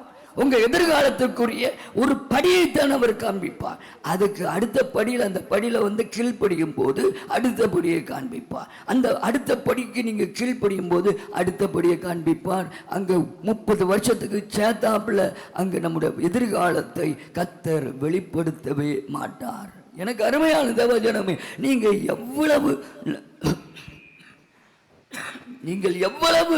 நீங்கள் இந்த உபவாசங்கள் இருந்தாலும், நீண்ட கால உபவாசங்கள் நீங்கள் இருந்தாலும் கூட கர்த்தர் உங்ககிட்ட இந்த அளவுக்கு தான் பேசுவார். அடுத்து நீ என்ன செய்யணும் தான் பேசுவார். சத்தமா ஆமென் சொல்லுங்க. நீ அடுத்து என்ன செய்ய வேண்டும், இப்போ நீ என்ன செஞ்சு கொண்டிருக்கிற, நீ என்ன செய்யணும், நீ அடுத்து என்ன செய்யணும், அடுத்த நாள்லையோ அடுத்த வாரத்திலையோ அடுத்த மாசத்துலையோ நீ என்ன செய்யணும். குறுகிய காலத்தில் உள்ளவைகளை தான் ஆண்டவர் வெளிப்படுத்துவார் என்பதை நீங்கள் தெளிவாக பார்க்க முடியும். கர்த்தருடைய நாமம் மகிமைப்படுவதாக. இப்பொழுது கவனியுங்கள். நீங்கள் உபாகமத்தின் புஸ்தகம் 18ஆம் அதிகாரம் 10-11 வசனங்களை வாசித்து பாருங்கள். உபாகமம் 18ஆம் அதிகாரம் 10-11 வசனங்கள். தன் மகனையாவது தன் மகளையாவது தீக்கடக்க பண்ணுகிறவனும் குறி சொல்லுகிறவனும் நாள் பார்க்கிறவனும் அஞ்சனம் பார்க்கிறவனும் சூனியக்காரனும் மந்திரவாதியும் சன்னதக்காரனும் மாயவித்தைக்காரனும் சத்தவர்களிடத்தில் குறி கேட்கிறவனும் உங்களுக்குள்ளே இருக்க வேண்டாம். இப்படிப்பட்டவைகளை செய்கிறவன் எவனும் கர்த்தருக்கு அருவருப்பானவன். இப்படிப்பட்ட அருவருப்புகளின் நிமித்தம்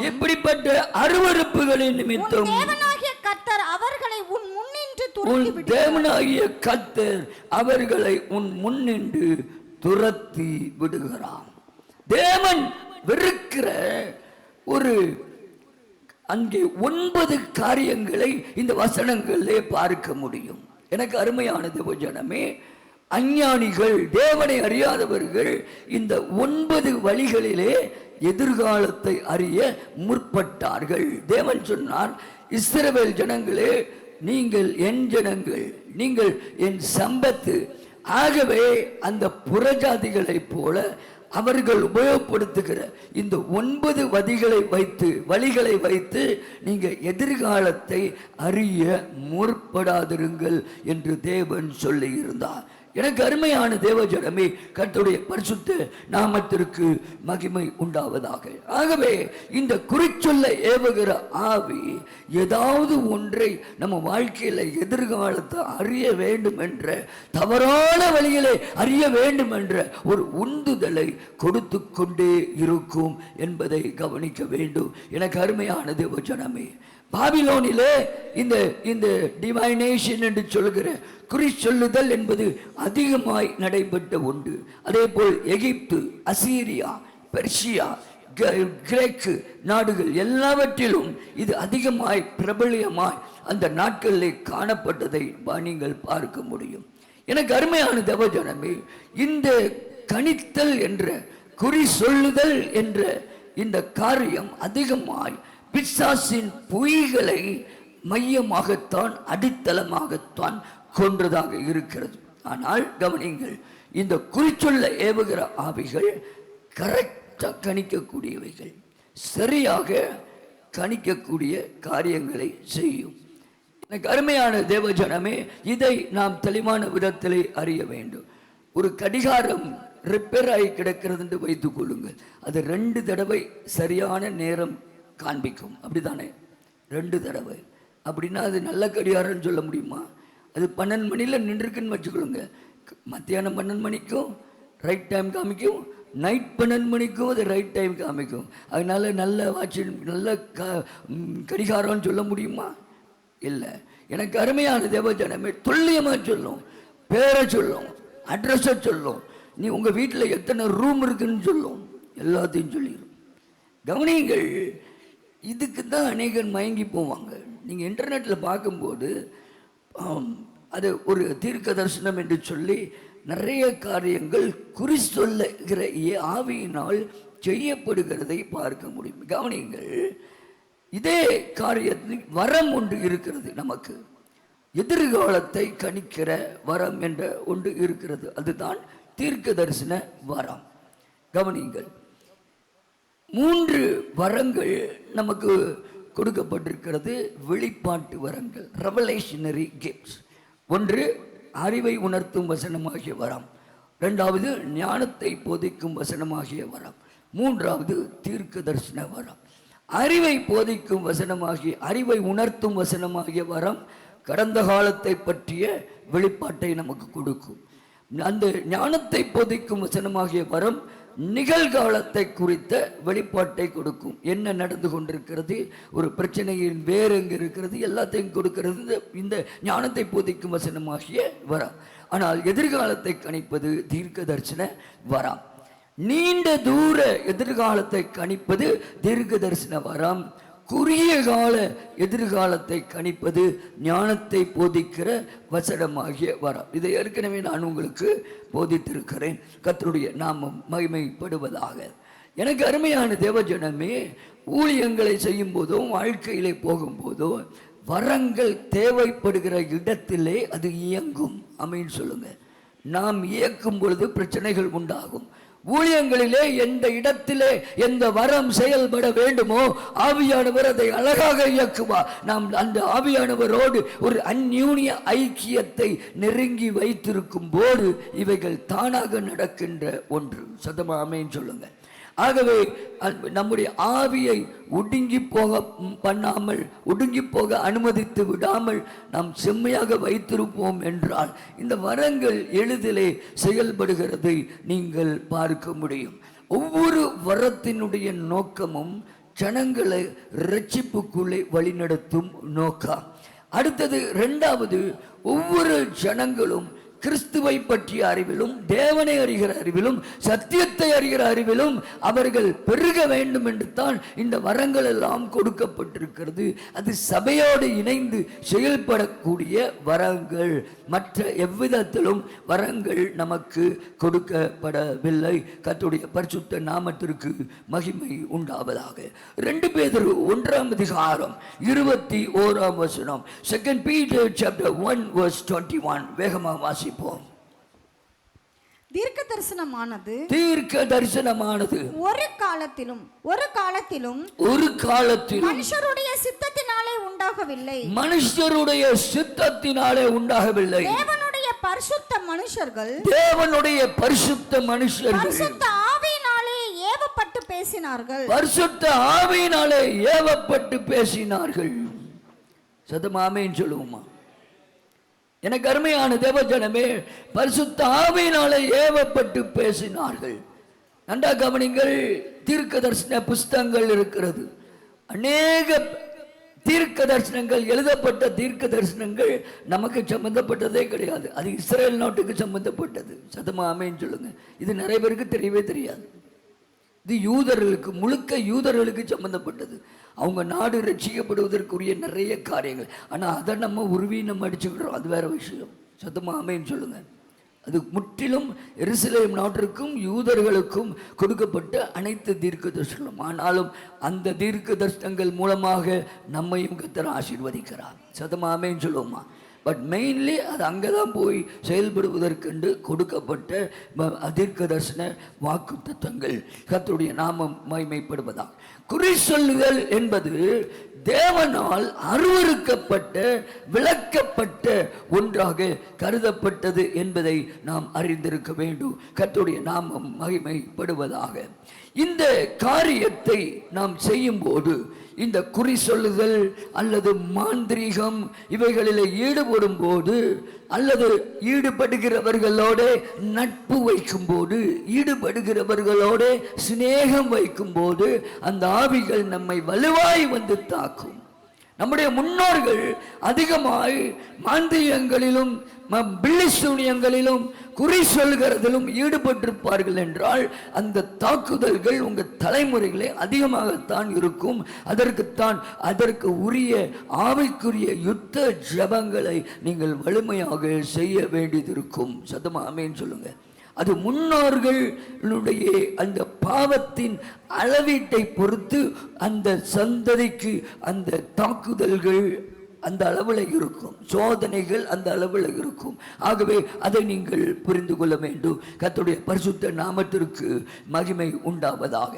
இந்த குறிசொல்லுதல் என்பது தேவனுடைய கோபத்தை மூல பண்ணுகிற ஒன்றாக இருக்கிறது என்பதை மறந்து போக வேண்டாம்.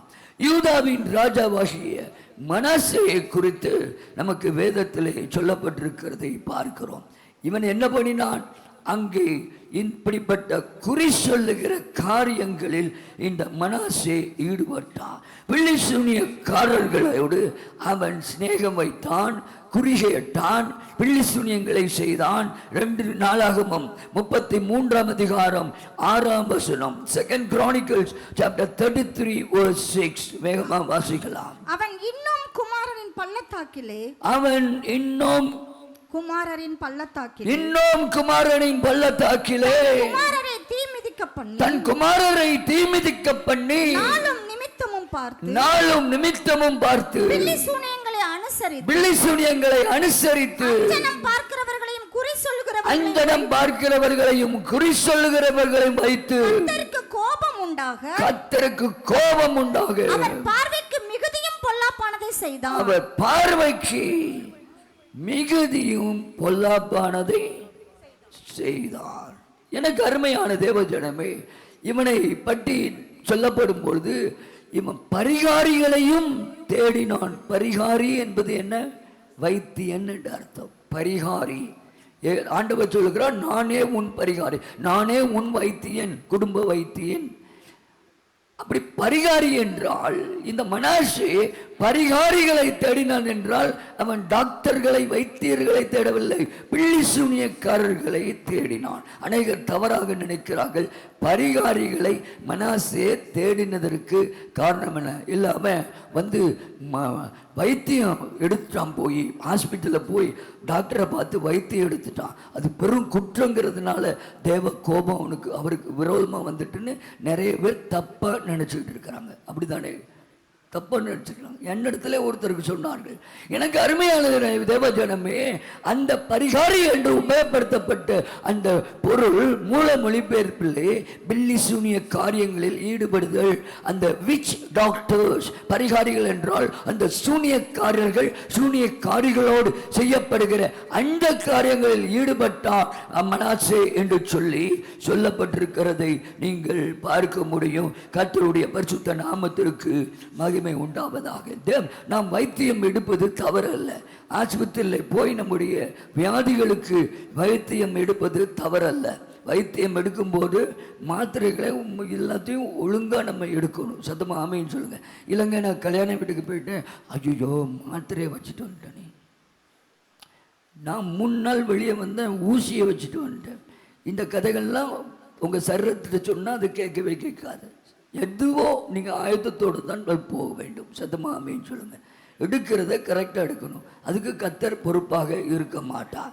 கவனிங்கள், இந்த குறிசொல்ல ஏவுகிற ஆவிகளை குறித்து இன்னும் நான் உங்களுக்கு விளக்கமாய் சொல்ல விரும்புகிறேன். அப்போஸ்தலர் நடபடிகள் 16ஆம் அதிகாரம் 17ஆம் வசனம். பவுலும் சீலாவும் அங்கே இந்த குறிசொல்ல ஏவுகிற ஆவிகளுக்கு விரோதமாய் போராட வேண்டிய ஒரு அவசியம் வந்தது. அந்த ஆவியை ஒரு பெண்ணை விட்டு துரத்த வேண்டிய ஒரு அவசிய கட்டம் வாழ்க்கையிலே வந்தது, ஊழியத்திலே வந்தது. அதை வாசிக்கலாம். அவள் பவுலையும் எங்களையும் பின்தொடர்ந்து இந்த மனுஷர் உன்னதமான தேவனுடைய ஊழியக்காரர் ரட்சிப்பின் வழியை நமக்கு அறிவிக்கிறவர்கள் என்று சத்தமிட்டாள். ரட்சிப்பின் வழிகளை நமக்கு அறிவிக்கிறவர்கள் என்று சொல்லி சத்தமிட்டாள். இப்படி அநேக நாள் செய்து கொண்டு வந்தாள், இப்படி அநேக நாள் செய்து கொண்டு வந்தாள். அவள் சினம் கொண்டு திரும்பி பார்த்து, அவள் சினம் கொண்டு திரும்பி பார்த்து, நீ இவளை விட்டு புறப்படும்படி, நீ இவளை விட்டு புறப்படும்படி இயேசு கிறிஸ்துவின் நாமத்தினாலே உனக்கு கட்டளையிடுகிறேன், இயேசு கிறிஸ்துவின் நாமத்தினாலே உனக்கு கட்டளையிடுகிறேன் என்று அந்த ஆவியினுடனே சொன்னான் என்று அந்த ஆவியினுடனே சொன்னான். அந்நேரமே அது புறப்பட்டு போயிற்று. அந்நேரமே புறப்பட்டு போயிட்டு. இங்க டிவியில இன்னும் வரல பாருங்க வசனம். அப்போஸ்தலர் 16. சதமாமேன்னு சொல்லுங்க, சதமாமேன்னு சொல்லுங்க. எனக்கு அருமையான தேவஜனமே, அன்றைக்கு அந்த அப்போஸ்தலர்களோடு போராடிய ஒரு குறிச்சொல்ல ஏவுகிற ஆவியைத்தான் இங்கே பார்க்கிறோம்.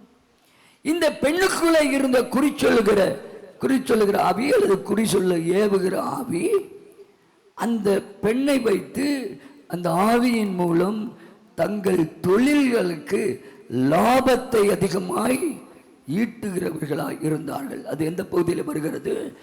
அப்போஸ்தலர் 16ஆம் அதிகாரத்திலே 16வது வசனம். 16வது வசனம். தாங்கள் ஜெபம் பண்ணுகிற இடத்துக்கு போகையில், தாங்கள் ஜெபம் பண்ணுகிற இடத்திற்கு போகையில் குறி சொல்லுகிற ஆவியை கொண்டிருந்து குறி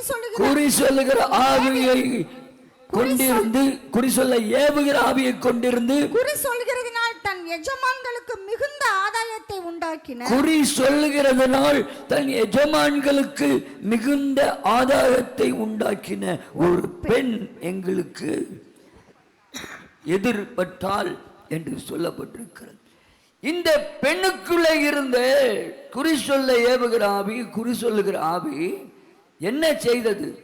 அது அந்த பட்டணத்தையே அங்கே ஆண்டு கொண்டிருந்தது. அந்த ஆவியின் மூலம், அந்த பெண்ணுக்குள் இருந்த ஆவியின் மூலம் அங்க இருந்த அனைத்து பிசினஸ் பண்ணுகிறவர்களும் லாபம் அடைந்து கொண்டிருந்தார்கள். அது மிகுந்த ஆதாயத்தை எஜமான்களுக்கு கொண்டு வந்து கொண்டிருந்தது. இந்த குறி சொல்ற ஆவியை வைத்து தான் பிசினஸே பண்ணி கொண்டிருந்தாங்க. இன்றைக்கும் இதுதான் நடக்கிறது. பில்லி சூனியங்களில் ஈடுபட்டு, மாந்திரியங்களில் ஈடுபட்டு, அங்கே பல கிரியைகளை செய்து அங்கே ஜனங்களை ஈர்க்கிறார்கள். பாருங்கள், அங்கே ஈ மொய்ப்பது போல் கஸ்டமர்ஸ் வந்து குவிகிறாங்க. இது எதனால்? அன்றைக்கும் இதே காரியம் தான் நடந்தது.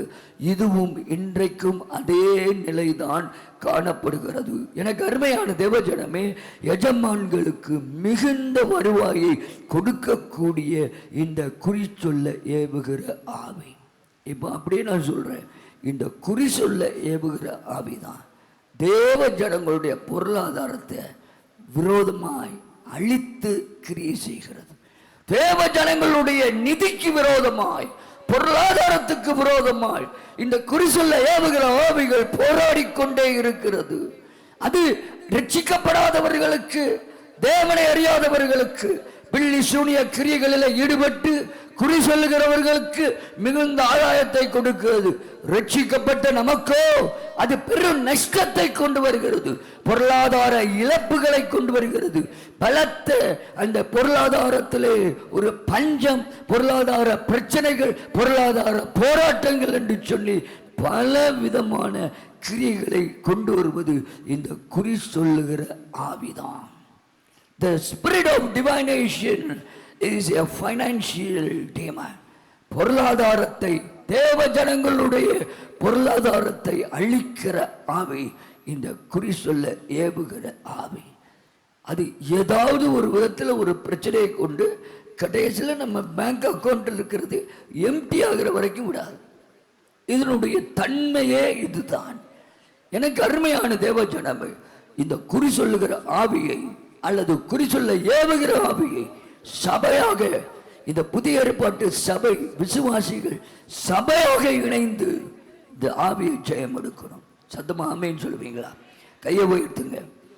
ஓ, எவ்வளவு நஷ்டம், எவ்வளவு பொருளாதாரத்தில் எவ்வளவு நஷ்டம். Demons of divination. குறி சொல்ல ஏவுகிற ஆவியை, குறி சொல்லுகிற ஆவியை பொருளாதாரத்தில் இருந்து உன் கரத்தை எடு இயேசுவின் நாமத்தில். சத்தமா சொல்லுங்க.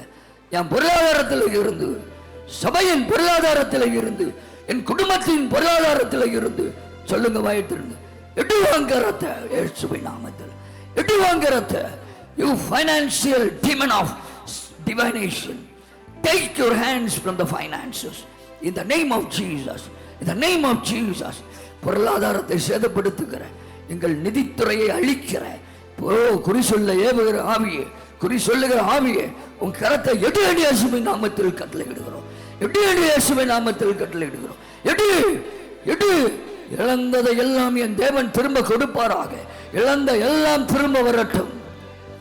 ரகமாஷோ ரகமாஷோ ரகபோஷி இயேசுவே உம் நாமமே உயரணும். அல்லேலூயா. இயேசுவே உம் நாமமே உயரணும். அல்லேலூயா. உங்க நாமம் உயரணும், அது மேன்மை அடையணும். பாடுவேன் பாடுவோம் அல்லேலூயா. உங்க நாமம் உயரணும், மேன்மை எல்லா இடத்திலும் கர்த்தர் மேன்மைப்படணும். நம்ம வாழ்க்கையின் எல்லா பகுதிகளிலும் கர்த்தர் மேன்மைப்பட வேண்டும். ஹalleluya hallelujah hallelujah hallelujah. Jesus குறி சொல்ல ஏவுகிற ஆவியே எல்லைகளை விட்டு போ. இயேசுவின் நாமத்தில், இயேசுவின் இரத்தத்தினாலே உன்னை அழிக்கிறேன். உன் கிரியை அழிக்கிறேன், கிரியை அழிக்கிறேன். ஜீரை சோராபாத்தாரா சங்கமாத்தோரா. ஹalleluya ஹalleluya. சிங்கத்தின் கேபி தீச்சூளை. எல்லாரும் சத்தமா கைகளை உயர்த்தி உங்க நாமம் உயர்த்தும் சேதங்கள் அணுகிறாது. சிங்கத்தின் கேபி தீச்சூளை நாடுவி உங்க நாமம் உயர்த்தும் போது சேதங்கள் வருகிறாது. எங்க பொருளாதாரத்துக்கு இனி சேதம் இல்லை. இயேசுவே நாமமே உயரணும்.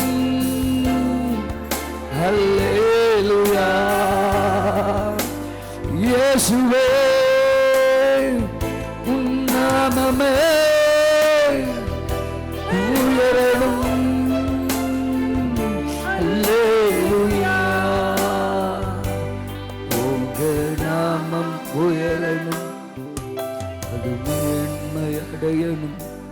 பாடுவேன் பாடுவோம் அல்லேலூயா. உங்க நாமம் உயரணும், அது மேன்மை அடையணும். பாடுவோம் பாடுவோம் அல்லேலூயா. ஹalleluya ஹalleluya ஹalleluya ஹalleluya ஹalleluya ஹalleluya ஹalleluya ஹalleluya. இந்த குறி சொல்லுதல் அல்லது குறி சொல்ல ஏவுதல் என்ற வார்த்தை, டிவைனேஷன் என்ற வார்த்தையிலே இருக்கக்கூடிய மூலபதத்திலே பைத்தான் என்று சொல்லக்கூடிய மலை பாம்பு என்ற ஒரு வார்த்தை வருகிறது. இந்த குறிச்சொல்ல ஏவுகிற ஆவி, spirit of divination is a python spirit. இது ஒரு மலை பாம்பின் ஆவி. இது மலைப்பாம்பின் ஆவி என்று சொல்லும்போது மலைப்பாம்பின் சுவாபத்தை கொண்ட ஆவிகள்.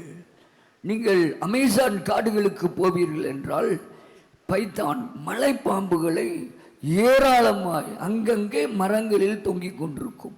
பெரிய பெரிய வௌவால்களை பிடிக்க, மிருகங்களை பிடிக்க அங்கங்கே தொங்கிக் கொண்டிருக்கும். யார் நடந்து போனாலும் கூட அப்படியே விழுங்கி சாப்பிட்டு கூட பெரிய பெரிய மலை பாம்புகள். இதனுடைய தன்மை என்ன? ஒரு இறை அதை கண்டவுடன் போய் அது ஒரு கடி கடித்து முற்றிலும் அந்த சரீரத்தை சுற்றி காயிலாக அங்கே சுற்றி விட்டு பின்பு கொஞ்சம் கொஞ்சமாய் இருக்க ஆரம்பிக்கும். இருக்கும்போது அந்த மிருகத்திற்கு மூச்சு விடுறதுக்கு கஷ்டப்படும். ஆகவே அது அதிகமாக எடுத்து மூச்சு விடும்போது இன்னும் இருக்கும், இன்னும் மூச்சு விடும்போது இன்னும் இருக்கும். ஸ்ட்ராங்குலேஷன், அதாவது அப்படியே மூச்சை அப்படியே நிற்கிற வரைக்கும் அப்படியே அது கன்ஸ்ட்ரிக்ட் பண்ணி கொண்டே போகும், ஸ்ட்ராங்குலேட் பண்ணிடும். இப்படித்தான் ஒரு மலைப்பாம்பின், இந்த மலைப்பாம்பின் ஆவி இருக்கிறதே, இந்த குறிசொல்ல ஏவுகிற ஆவி பொருளாதாரத்தை அப்படியே சுற்றி, தேவ ஜனங்களுடைய பொருளாதாரத்தை சுற்றி அப்படியே எழும்ப விடாம கொஞ்சம் கொஞ்சமாக ஸ்ட்ராங்குலேட் பண்ணும். கொஞ்சம் கொஞ்சமாக பொருளாதார நெருக்கத்துக்குள்ள போகும்போது அந்த அந்த அந்த அழுத்தத்தை நாம் பார்க்க முடியும். கடன் பிரச்சனை, இந்த பொல்லாத இந்த மலைப்பாம்பின் ஆவி, இந்த குறிசொல்ல ஏவுகிற ஆவி கடன் பிரச்சனைக்குள்ளுக்குள்ள தேவ ஜனங்களை இழுத்து கொண்டு போகிறது. அதுக்குள்ள இருந்து மீள விடாம எப்படி ஒரு மிருகத்தை இந்த மலைப்பாம்பு அப்படியே மூச்சை அடங்க பண்ணி அந்த எலும்புகளை எல்லாம் ஒடிச்சு நொறுக்கி அது விழுங்குவதற்கு ஏற்றதாய் அது மாற்றுகிறது. அதே போல்தான் ஒரு தேவ ஜனத்தினுடைய பொருளாதார வாழ்க்கையை அது அப்படியே சுற்றி நெருக்கி எந்த பக்கத்திலையும் வருமானம் வரவிடாம தடை பண்ணி, வருமானம் வருகிற வழி இருந்தாலும் அதையும் சுற்றி அங்கே நெருக்கி அடக்கி நமக்கு நம்முடைய பொருளாதாரத்திற்குரிய சப்போர்ட்டாக இருந்த எலும்புகளை எல்லாம் அது சுற்றி நெருக்கி அதை நம்ம பொருளாதார வாழ்க்கையை விழுங்குகிறதற்கு ஆயத்தமாகி விடுகிறது. எனக்கு அருமையான தேவஜனமே, இந்த ஆவிய சபை ஜெயிக்கணும். சபையில் பொருளாதாரத்தை தாக்குகிற ஆவி, அழிக்கிற ஆவி இந்த குறிச்சொல்ல ஏவுகிற ஆவி, spirit of divination, spirit of python, இவைகளுக்கு இன்று கர்த்தர் ஒரு முற்றுப்புள்ளியை கொண்டு வர வேண்டும். இது கடனை கொண்டு வருகிற ஒரு ஆவி. எனக்கு அருமையான தேவஜனமே, அன்றைக்கு ஆதி அப்போஸ்தலர்கள் அவர்கள் அந்த பவுலும் சீலாமும் அவர்கள் டீமும் அந்த ஜெபத்துக்காகத்தான் ஒவ்வொரு நாளும் போய்கொண்டிருந்தார்கள். அப்படி போகிற வழியிலே இந்த பெண், குறிசொல்ல ஏவுகிற ஆவியை கொண்ட பெண் அலறுவாள், சத்தமிடுவாள். என்ன சொல்வாள்? இவர்கள் உன்னதமான தேவனுடைய ஊழியக்காரர்கள், இவர்கள் ரட்சிப்பின் வழியை நமக்கு அறிவிக்கிறவர்கள், நல்லது பேசுவது போல் இருந்தாலும் உள்நோக்கம் வேறு. அந்த ஊழியக்காரர்களை பற்றி சொல்லிவிட்டு இந்த பேய், இந்த பெண் குறிசொல்ல ஏவுகிற ஆவி தனக்கு நேராய் ஜனத்தின் கவனத்தை திருப்பியது. ஜெபத்துக்கு விரோதமாய் போராடுகிற ஆவி இந்த குறிசொல்ல ஏவுகிற ஆவி. நல்லா ஜெபிக்கிற உங்கள் ஜெப வாழ்க்கை அப்படியே சுட்டி இருக்க ஆரம்பித்து போடும். நல்லா ஜெபித்தவர்கள், ஹல்லேலூயா, காலங்களில் நீங்கள் ஜெபித்துக் கொண்டிருந்தவர்கள் இப்பொழுது ஜெபிக்க முடியவில்லை. கொஞ்சம் கொஞ்சமாய் அந்த ஜெப வாழ்க்கை இருக்க ஆரம்பிக்கிறது. அந்த ஜெப வாழ்க்கையினுடைய தசைகளை கொண்டதாய் நீங்கள் இருந்திருப்பீர்கள். நல்ல அதற்கு பக்கபலம் வார்த்தைகளினாலே எலும்புகள் அங்கே இணைக்கப்பட்டு உங்க ஜெப வாழ்க்கை இருந்திருக்கும். ஆனா இந்த குறிச்சொல்லுகிற ஆவி, இந்த மலைப்பாம்பின் ஆவி சுற்றி நெருக்கி காலையிலையும் எழும்ப விடல, ராத்திரியும் முழித்து ஜெபிக்க விடல, இறுக்கி உணமலமாக்கிட்டு அநேகருடைய ஜெப வாழ்க்கையை இந்த மலைப்பாம்பின் ஆவி, குறிச்சொல்ல ஏவுகிற ஆவி விழுங்கி விட்டது, விழுங்கி விட்டது. எனக்கு அருமையான தேவஜன், இந்த மலைப்பாம்புனுடைய சுவாபம் என்ன? விழுங்குகிற சுவாபம். எவனை விழுங்கலாமோ என்று வகை தேடி சுட்டிட்டு இருக்கிறோம். விழுங்கிட்டா மேட்ரு முடிஞ்சு போச்சு. எனக்கு அருமையான தேவஜனமே, கர்த்தருடைய நாமம் மகிமைப்படுவதாக. ஹல்லேலூயா. இந்த ஆவிகளுக்கு விரோதமாக எதிர்த்து நிற்போம். எவ்வளவு காலம் உங்கள் பொருளாதாரம் சேதமடைந்து விட்டது என்று யோசித்து பாருங்கள். உங்கள் பொருளாதாரத்தை எவ்வளவு இந்த சத்ரு சீரழித்து விட்டான். கர்த்தருடைய நாமம் மகிமைப்படுவதாக. இன்றைக்கு கர்த்தர் ஹல்லேலூயா, ஒரு வாசல் உங்க வாழ்க்கையில திறக்கிறார். இந்த ஆவியின் இடத்திலிருந்து தப்பி போக, இந்த குறிச்சொல்ல ஏவுகிற ஆவி, இந்த மலைப்பாம்பின் ஆவியினுடைய அந்த இருக்குதல், அந்த அழுத்தப்படுதல் சுற்றி உங்களுடைய பொருளாதார வாழ்க்கையை சுற்றி செயல்பட விடாம அமைக்கி வைத்திருக்கிறது. உங்களை கடன் பிரச்சனைக்குள்ள இறுக்கி வைத்திருக்கிறது. இந்த ஆவியை கத்தறிந்த நாளிலே முற்றிலுமாய் அவர் அழித்து போடுகிறார். கரங்களை உயர்த்தி ஒரு அல்லே சொல்லுமா, கரங்களை உயர்த்தி ஒரு அல்லே சொல்லுமா, சத்தம் ஒரு அல்லே சொல்லுங்க. இந்த ஆவியை அடையாளம் காணுங்கள், ஜெபியுங்கள். நீங்கள் ஜெபித்து உபவாசம் இருந்து ஜெபித்து இந்த ஆவியை அடையாளம் காணுங்கள். அறியாமை என்ற ஒன்றை இந்த ஆவிகள் எளிதிலே பயன்படுத்திவிடும். அறியாமைதான் இந்த ஆவிகள் பயன்படுத்துகிற ஒரு காரியமாய் இருக்கிறது. எனக்கு அருமையான தேவ ஜனமே, ஒரு பொருளாதாரத்திலே ஒரு ஊடுருவல், ஆவிக்குரிய ஊடுருவல் நமக்கு தேவை. we need a financial breakthrough in our life. முக்கியமாய் எனக்கு அருமையான தேவ ஜனமே, எவ்வளவுதான் கடினமாய் வேலை செய்தாலும் அந்த உழைப்புக்கேற்ற வருமானம் வரவில்லை. இதுதான் பொருளாதாரத்தில் இருக்கிற சாபம். இந்த குறிசொல்ல ஏவுகிற ஆவிகள் இந்த சாபத்திலே தான் செயல்படுகிறது. என்ன சாபம்? இந்த நீங்கள் ஆதியிலே பாருங்கள், ஆதாமை கர்த்தர் அவனை சபித்தார். அதே நேரத்தில் என்ன சொன்னார்? நீ வேர்வையோட ரொம்ப கடினமாக உழைச்சித்தான் நீ சம்பாதிக்க முடியும். அப்படியே நீ உழைச்சாலும் அங்கே குறுக்கும் முள்ளும் நெரிஞ்சல்கள் தான் உனக்கு முளைக்கும், எந்த அறுவடையும் உனக்கு வராதுன்னு சொல்லி சாபம் போட்டார். இதான் பொருளாதாரத்தில் உள்ள சாபம். அதே நேரத்தில் காயினை பொறுத்தவரையிலும் அவனையும் கர்த்தர் சபிக்கும் போது அவனையும் சபிச்சாரு. நீ பூமியில் அலைஞ்சு தெரியவனா இருப்ப, ஒரு பிஸ்னஸே நீ பண்ண மாட்ட, ஒரு வேலையில் நீ உட்கார மாட்ட, சுற்றி சுற்றி நீ வருவ. அதே நேரத்தில் நீ ஹார்டு ஒர்க்கை இந்த பூமியில் போட்டாலும் இந்த பூமி உனக்கு சபிக்கப்பட்டிருக்கும். எனக்கு அருமையான தேவ ஜனமே, இந்த சாபம் நம்ம வாழ்க்கையில் இருக்கிறதுனால நம்ம நிதி, நம்முடைய நிதித்துறை அல்லது பொருளாதாரம் அப்படியே அது கஷ்டப்பட்டு கொண்டிருக்கிற ஒரு நிலையை பார்க்கிறோம். ஒரு வறுமையின் கோட்டிற்கு கீழேயே நம்ம இந்த ஆவிகள் வைத்து விடுகிறது. எழும்ப முடியவில்லை. தரித்திரம். எனக்கு அருமையான தேவ ஜனமே, இந்த தரித்திரத்தை போக்குறதுக்கு ஒரு வழி உண்டு. இது எப்படி இந்த தரித்திரம் வந்தது? சோம்பேறித்தனத்தினால் வந்த தரித்திரம். சோம்பேறித்தனம் எப்படி வரும்? சோம்பேறித்தனம் உள்ளவர்களுக்கு தரித்திரம் வழிபோக்கினை பொறும் வரும், ஆயுதம் அணிந்தவனைப் போல வரும் என்று சொல்லப்பட்டிருக்கிறது. எனக்கு அருமையான தேவ ஜனமே, கடினமாய் உழைக்கிற ஒரு தன்மைக்குள் வர வேண்டும். எந்த இடத்திலும் கடின உழைப்பை போடுங்கள், அது முக்கியமானது. கர்த்தர் எதிர்பார்க்கல, எனக்கு தான் ஒன்றும் கிடைக்கலையே, கடினமாக உழைச்சும் ஒரு வருமானம் இல்லை, நான் எதுக்கு கடினமாக உழைக்கணும்னு நீங்கள் நினைக்கலாம். ஆனால் கடினமாக உழைச்சி தாங்கணும். நான் ஊழியத்தில் இருக்கிறேன்னா நான் கடினமாக உழைச்சி தாங்கணும், அதில் வேறு வழியே இல்லை. ஜீவனை ஊற்றி ஊழியம் செஞ்சு தாங்கணும். பிள்ளைகள் படிக்கிறீங்களா? நீங்கள் ஜீவனை ஊற்றி படிக்கணும். ஒவ்வொன்றில் ஹார்ட் ஒர்க் முக்கியம், கடின உழைப்பு முக்கியம். ஒரு இடத்துல வேலை செய்கிறீங்களா, கம்பெனியில், அல்லது ஒரு பிஸ்னஸ் பண்ணுறீங்களா, கடின உழைப்பு அவசியம். அது இல்லைன்னா கர்த்தர் நம்ம ஆசீர்வதிக்க முடியாது. சத்தமாமேன்னு சொல்லுங்க. எனக்கு அருமையான தேவ ஜனமே, நல்ல படிப்பு இருந்தால் கூட வேலைக்கு போனால் அவன் அடிமட்ட சம்பளத்தை தான் கொடுப்பான். இப்போ காலம் அப்படி மாறிவிட்டது. எனக்கு அருமையான தேவ ஜனமே, படிப்புக்கு ஏற்ற வேலை இல்லை, படிப்புக்கு ஏற்ற சம்பளம் இல்லை, ஊதியம் இல்லை. இதெல்லாம் இந்த குறிச்சொல்ல ஏவுகிற ஆவியினுடைய கிரியைகள். எனக்கு அருமையான தேவ வாக்குத்தத்தம் என்ன சொல்லுகிறது? ஹல்லேலூயா. நீயோ அநேக ஜனங்களுக்கு நீ கடன் வாங்காமல் நீ அநேக ஜனங்களுக்கு கடன் கொடுப்பாய், நீ கடன் வாங்காதிருப்பாய். நீ அநேக ஜாதிகளுக்கு கடன் கொடுப்பாய், நீ கடன் வாங்காதிருப்பாய். சத்தமாமேன்னு சொல்லுங்க. கர்த்தருடைய நாமம் மகிமைப்படுவதாக. ஆனால் கடன் வாங்குவதற்குரிய சூழ்நிலைகளை எல்லாம் நாம் செட் பண்ணி உருவாக்கி விடுகிறோம். சத்தமொரு ஆமேன்னு சொல்லுங்க. எப்படி எந்தெந்த இடத்துல கடன் வாங்க வேண்டுமோ அதையெல்லாம் பிளான் பண்ணி, திட்டம் பண்ணி, இரவும் பகலும் யோசித்து, சொப்பனத்திலும் யோசித்து, ஒரு சூழ்நிலை உண்டு பண்ணி ஒரு கடனுக்குள்ளே நாமே மூழ்கி அப்படி நீச்சல் எடுத்து உள்ளே போய் விடுவோம். சத்தமா ஆமென் சொல்லுங்க. அதுக்கு பிறகு அப்பா ஆண்டவரே என்னை காப்பாற்றும் என்று சொல்கிறோம். கர்த்தர் நம்மை காப்பாற்றுவாராக. சத்தமா ஆமென் சொல்லுங்க. நிறைய பேருடைய நிலை அப்படித்தானே இருக்கிறது. கர்த்தருடைய நாமம் மகிமைப்படுவதாக. கவனிங்கள், இந்த பொருளாதார ஆவி, இந்த இந்த இந்த பொருளாதாரத்தை தாக்குகிற இந்த ஆவி, குறிச்சொல்ல ஏவுகிற ஆவி.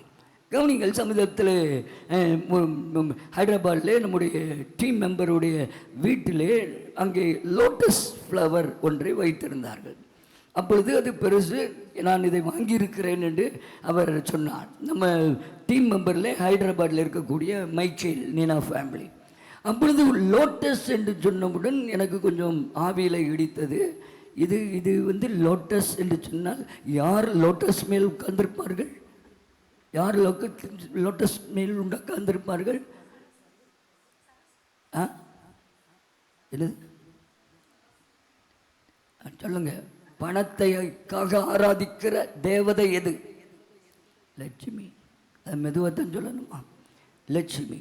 அது எத்தனையோ வகைகள் இருக்கிறது. அதில் லோட்டஸுங்கிறது அது அந்த பணத்துக்காக வணங்கப்படுகிற தேவதையாகிய லட்சுமியை குறிக்கிறது. இது வீட்டில் நம்ம வச்சோன்னா அங்கே பொருளாதார இழப்பு மறைமுகமாக போயிட்டே இருக்கு. யாராலும் கண்டுபிடிக்க முடியாது. நான் அப்போ போன உடனே இது சரியில்லையே, இன்னொரு வீட்லேயும் எல்லாம் ஒன்று போல் வாங்கியிருக்காங்க நம்ம டீம் மெம்பர்ஸில். பார்த்து இந்த காரியத்தை அப்புறம் ஒரு மாதத்துக்குள்ளே பார்க்கும்போது தேவையில்லாமல் அந்த பேங்க் அக்கௌண்ட்டையே காலி பண்ணியிருக்கிற நிலைமையை அவர்கள் சொன்னார்கள். இப்படித்தான் ஏதாவது ஒரு விதத்தில் அந்த குறிச்சொல்ல ஏவுகிற ஆவிகள் உள்ளே செயல்படுகிறது. சத்தமோரு ஆமென் சொல்லுவோமா? சில செடிகள் சாபத்தை கொண்டு வரும், பொருளாதார சாபத்தை கொண்டு வரும். நம்ம நார்கோல் பக்கத்திலேருந்து ஒரு சில மரக்கண்டுகளை நான் வாங்கிட்டு வந்தப்போ சிக்கன் தேவதை என்று சொல்லி, சிக்கன் காடஸ் என்று சொல்லி ஒரு இதை நான் அதில் போட்டு பார்த்தபோது வந்தது. அப்பொழுது அதை குறித்து பார்க்கும்போது அது பொருளாதாரத்திற்காக வணங்கப்படுகிற ஒரு தேவதை. உடனே அந்த தேவதையை தூக்கி போட்டு அடித்து உடைத்து காம்பவுண்டுக்கு வெளியே எறிந்து விட்டேன் அந்த மரத்தை. சத்தமாக ஆமென் சொல்லுங்க. இப்போ இதனால என்னென்னு நீங்கள் நினைக்கலாம், வச்சு வளர்த்திங்கன்னா பொருளாதார இந்த குறிச்சொல்லுகிற ஏவியா வீட்டுக்குள்ளே வளர்த்த மாதிரி ஆகிப்போம். ஆகவே நம்ம வைக்கிற ஒவ்வொன்றிலும் கூட நம்ம தெளிவான விதத்தில் இருக்க வேண்டும். எப்படியாவது ஒரு கேப்பில் இந்த குறிச்சொல்ல ஏவுகிற ஆவிகள் உள்ளே நுழைய பார்க்கும். கர்த்தருடைய நாமம் மகிமைப்படுவதாக. எனக்கு அருமையான தேவஜனமே, இப்பொழுது சில காரியங்களை சொல்லி நான் முடிக்க விரும்புகிறேன்.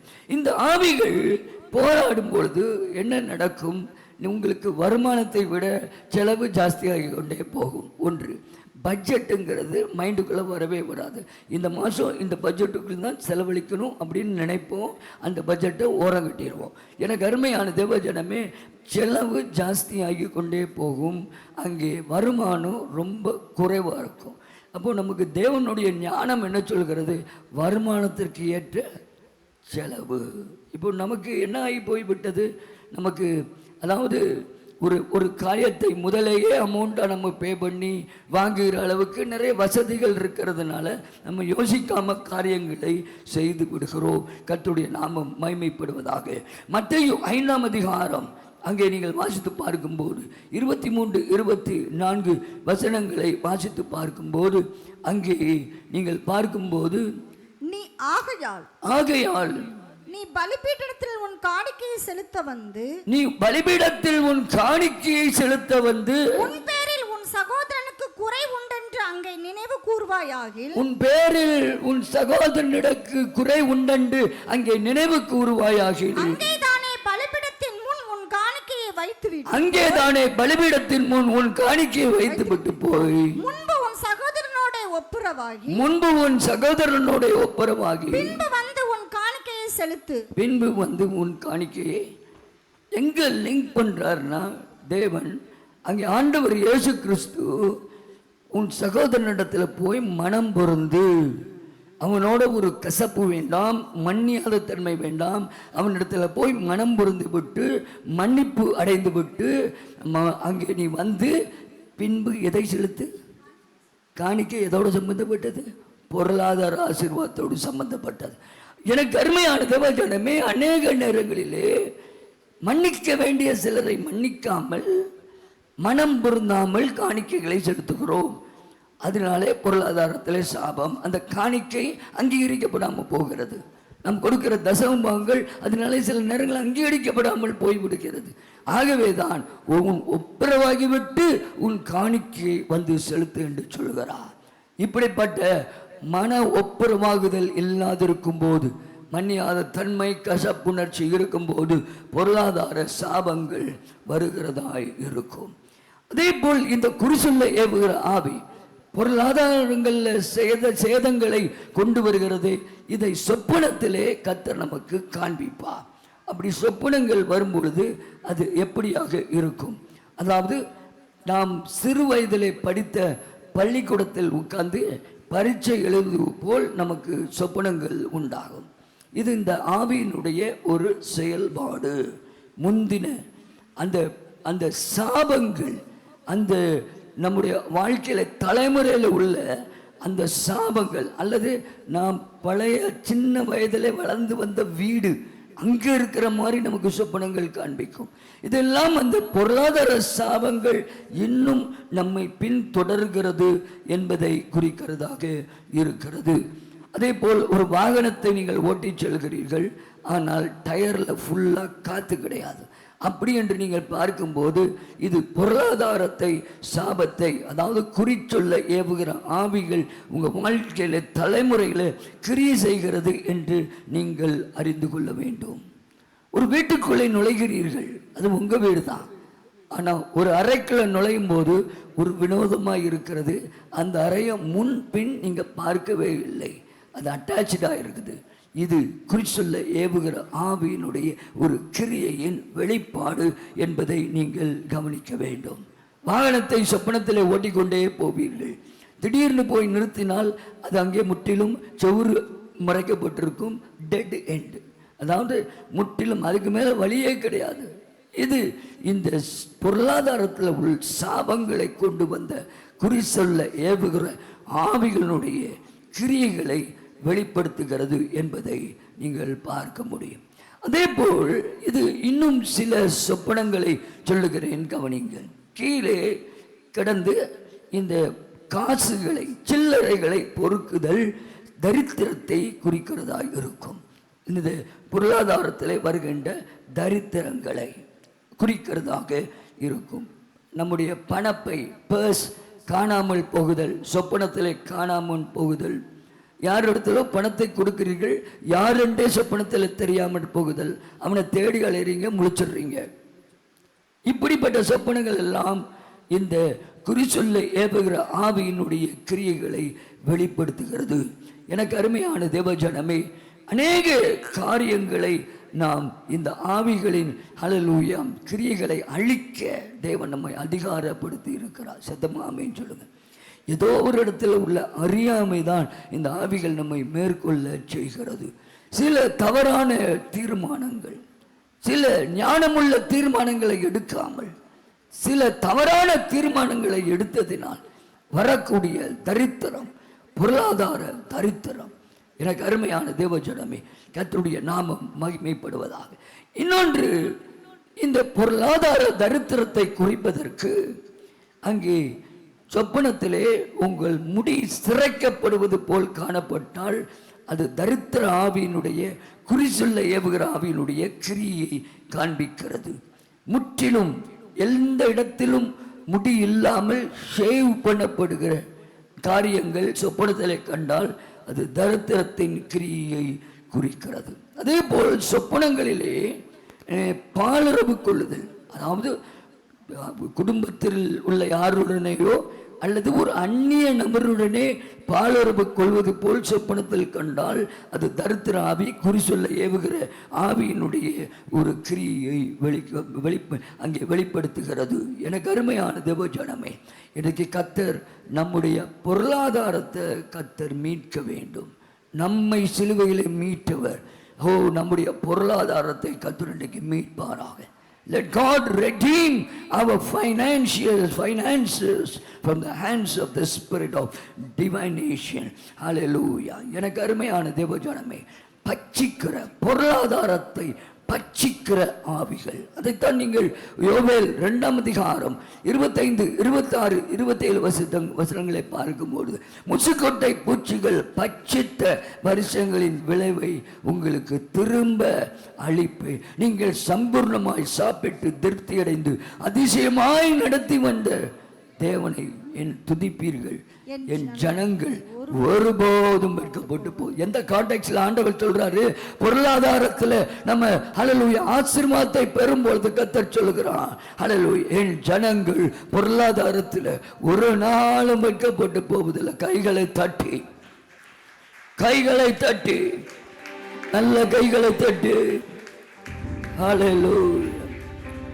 மல்கியா 3:11, மல்கியா 3:13. நம்முடைய பொருளாதாரத்தை பட்சிக்கிற ஆவிகளை இன்று கர்த்தர் அழிப்பாராக.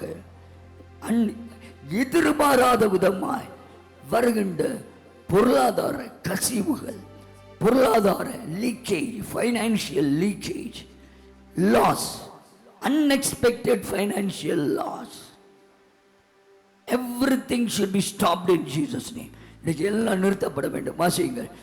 நீங்கள் எனக்கு விரோதமாய் பேசின பேச்சுக்கள் 3:11. 10. என் ஆலயத்தில் சொல்லுங்க, வாசிங்க. என் ஆலயத்தில் ஆகாரம் உண்டாயிருக்கும்படி தசம பாகங்களை எல்லாம் பண்டகசாலையிலே கொண்டு வாருங்கள், பண்டகசாலையிலே கொண்டு வாருங்கள். அப்பொழுது நான் வானத்தின் பலகணிகளை திறந்து இடங்கொள்ளாமல் போகும் மட்டும் உங்கள் மேல் ஆசீர்வாதத்தை வர்ஷிக்க மாட்டோனோ வென்று அதனால் என்னை சோதித்து பாருங்கள் என்று சேனைகளின் கர்த்தர் சொல்கிறார். அடுத்த வசனம். பூமியின் கனியை பட்சித்து போடுகிறவைகளை, பூமியின் கனியை பட்சித்து போடுகிறவைகளை உங்கள் நிமித்தம் தண்டிப்பேன், உங்கள் நிமித்தம் கண்டிப்பேன். நம்முடைய பொருளாதாரத்தை பட்சித்து போடுகிறவர்களை கர்த்தர் சொல்லுகிறார், உங்கள் நிமித்தம், நீங்க ஏன் ஜனங்கள்ங்கிறதுனால நான் கண்டிப்பேன். அவைகள் உங்கள் நிலத்தின் பலனை இனி அழிப்பதில்லை, வெளியில் உள்ள திராட்சை கொடி பலம் இல்லாமல் போவதும் இல்லை என்று சேனைகளின் கர்த்தர் சொல்கிறார். கைகளை தட்டி இன்னைக்கு இந்த வாக்கு தத்தத்தை கொடுக்கிறார். மல்கியா 3:11, Malachi chapter 3 verse 11 is the promise for our financial blessings. பூமியின் கனியை பட்சித்து போடுகிறவர்களை கர்த்தர் நம் நிமித்தம் கண்டிக்கிறார். அவைகள் நிலத்தின் பலன் இனி அழிக்கப்பட போவதில்லை, இன்னைக்கு அழிக்கப்படுவதில்லை. வெளியில் உள்ள திராட்சை கொடி பழம் இல்லாமற் போகாது என்று சேனைகளின் கர்த்தர் சொல்லுகிறார். எத்தனை பேர் விசுவாசிக்கிறீங்க? கைகளை உயர்த்தி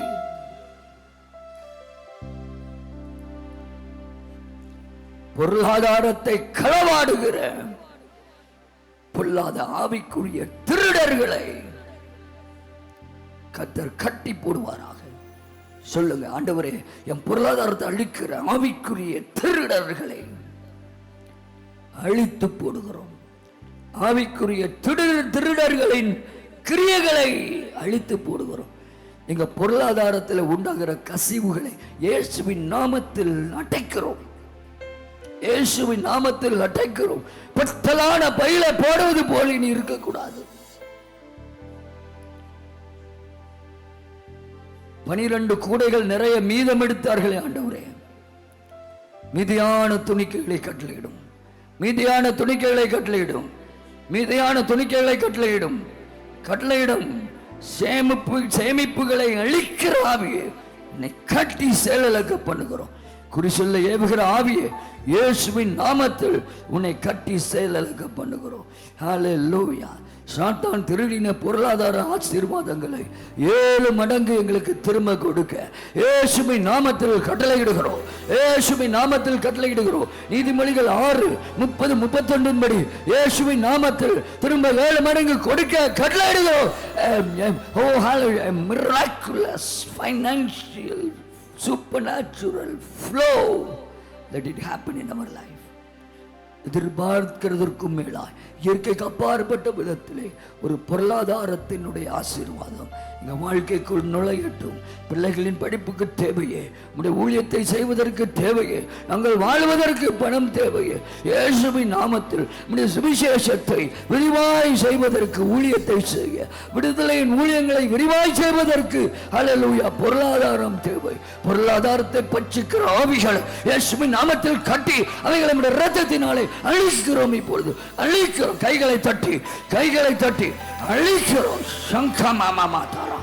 We destroy the financial divorce. We use thieves of finances. Bind you in Jesus' name. We paralyze and break your bondages by the precious blood of Jesus. We release the divine provision. தேவனுடைய அந்த பொருளாதார தேவைகள் சந்திக்கப்படுகிறதை கட்டவிழ்க்கிறோம். இயேசுவின் நாமத்தில் கட்டவிழ்க்கிறோம். யெகோவா ஈரே கையை வைத்து சொல்லுங்க. கர்த்தர் மேய்ப்பராய் இருக்கிறார், நான் தாழ்ச்சியடைன். யெகோவா ஈரே கர்த்தருடைய பர்வதத்தில் அது பார்த்து கொள்ளப்படும். கர்த்தருடைய பர்வதத்தில் பார்த்து கொள்ளப்படும்.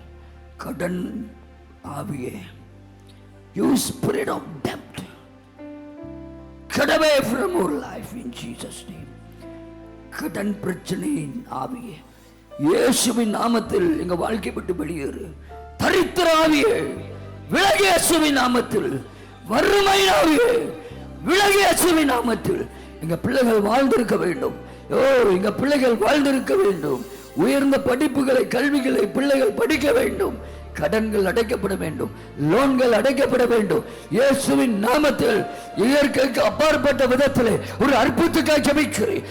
Pray for a supernatural financial miracle to happen in everyone's life. ஒவ்வொருடைய வாழ்க்கையிலும் கைகளை தட்டி அந்நிய பாஷையில் நிறைந்து சத்தமாய் குறி சொல்ல ஏவுகிற ஆவியே வெளியேறு, இயேசுவின் நாமத்தில். பொருளாதாரத்தை சேதப்படுத்துகிற ஆவியே உன்னை கட்டி வைக்கிறோம். சபையாக கட்டி வைக்கிறோம். சபையின் பொருளாதாரத்தை கெடுக்கிற ஆவியே உன் கருத்தை எடு, உன்னை அழிக்கிறோம் இயேசுவின் ரத்தத்தினால், இயேசுவின் நாமத்தினாலே. மழை பாம்பின் ஆவியே இயேசுவின் நாமத்தினை கட்டுகிறோம். சங்கமாதரமாதரமா ரிக்கமாமதுருமுது வேலை இல்லாதவர்களுக்கு வேலை கிடைக்கட்டும். வேலை இல்லாதவர்களுக்கு புதிய வேலை ஏற்படுத்திக்கிறோம். உயர்வான சம்பளத்துக்கு வேலைக்காக காத்து கொண்டிருக்கிறவர்களுக்கு வேலை வந்து சேர்வதாக, கப்பலுக்காய் காத்து கொண்டிருக்கிறவர்களுக்கு கப்பல் ஏற உதவி செய்யும். ரத்தரமா விசுவாச குடும்பங்களில் பிள்ளைகள் வேலைகள்ல ஏறணுமே, உயர்ந்த உன்னதங்களில் பூமியில உயர்ந்த இடங்களில் ஏறி இருக்கப்படுவேன் சொன்னீங்க. உன்னத ஸ்தலங்களில் நடக்கப்படும் என்று சொன்னீர்கள். செய்யோம் தடைகளை உடைக்கிறோம். ஒரு பிசினஸ்ல செட்டில் ஆக விடாம கிரியை செய்கிற பொல்லாதாவே வருமானத்தை குலைக்கிறாவியே, கொத்தலான பயில போட்டது போல எல்லாத்தையும் அழிக்கிறாவியே உன்னை இயேசுவின் நாமத்தில் அழிக்கிறோம். உன் கிரிகளை இயேசுவின் நாமத்தில் கட்டி அவைகளை இயேசுவின் இரத்தத்தினாலே செயலாக்கப்படுகிற சத்தமா என் தேவன் ஒரு அற்புதத்தை செய்கிறார். இயற்கைக்கு அப்பேற்பட்ட அற்புதத்தை உங்க பொருளாதாரத்தில் செய்கிறார். Rashakabada live Shakabu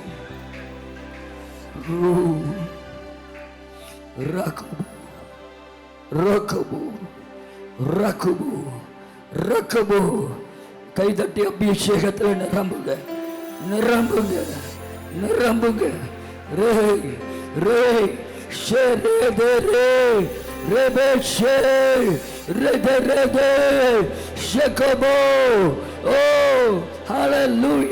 தலைமுறைகளில் உள்ள பொருளாதார ஆசீர்வாதங்கள் எங்கள் வாழ்க்கைக்குள்ளே கடந்து வரட்டும் இயேசுவின் நாமத்தில்.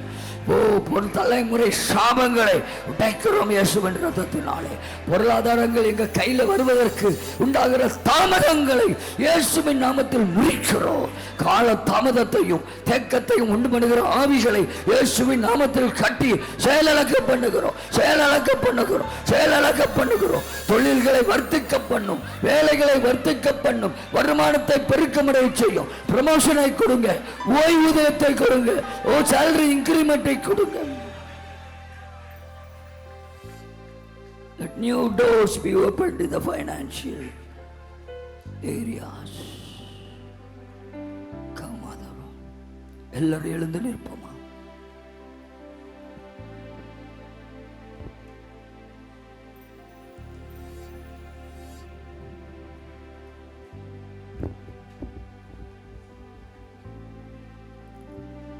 பொருளாதாரத்துக்கு அடுத்த விஷயத்துல கணவன் மனைவிக்கு இடையில சர்ச்சைகள், வாக்குவாதங்களை கொண்டு வருகிற ஆவி இந்த குறிச்சொல்ல ஏவுகிற ஆவி. பணம் என்று வந்து விட்டால் சண்டை தான் வீட்டில், வாக்குவாதம். இந்த ஆவியை இன்றையோடு ஒரு முட்டுப்புள்ளி வைப்போம். குடும்பத்தில் இந்த ஃபைனான்சியல் ஸ்ட்ரெஸ்ங்கிறது எவ்வளவு அழுத்தத்தை கொடுக்கிறது. Most severe stress is the financial stress. இந்த பொருளாதாரத்தை குறித்த அழுத்தம் இது அடிக்கடி கணவன் மனைவிக்குள்ள சண்டை உண்டு பண்ணுகிறது. Marital conflict between husband and wife related to money matters are brought by the spirit of divination. நல்ல கைகளை உயர்த்துங்க, கைகளை உயர்த்துங்க. ஷகபு இயேசுவே உம் நாமமே என்னை புசி ஜெபிக்க முன்வர உயரணும். ஹல்லேலூயா. இயேசுவே உம் நாமமே உயரணும். அல்லேலூயா. உங்க நாமம் உயரணும். எங்க பொருளாதாரத்தில் எங்க வாழ்க்கைய, எங்க பொருளாதார வாழ்க்கையை பார்க்கிற ஜனங்கள் உங்களுடைய நாமத்தை உயர்த்தணும். நாமம் உயரணும்.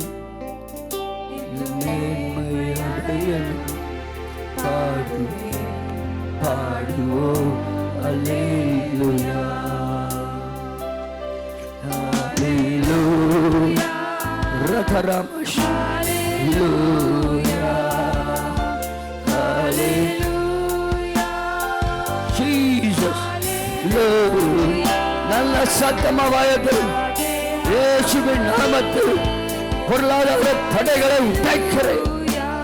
பொருளாதார தடைகளை உடைக்கிறேன். I break the financial hindrances. I break the financial stumbling blocks in Jesus' name. இயேசுவின் இரத்தத்தினாலே, இயேசுவின் நாமத்தினாலே பொருளாதார தடைகளை உடைக்கிறோம். பொருளாதார பஞ்சத்திற்கு முற்றுப்புள்ளி வைக்கிறோம். பொருளாதார ஆசீர்வாதம் வரட்டும். Every financial famine, financial problem, financial struggle, stop. Be stopped in Jesus' name. Be stopped in Jesus' name. Hallelujah.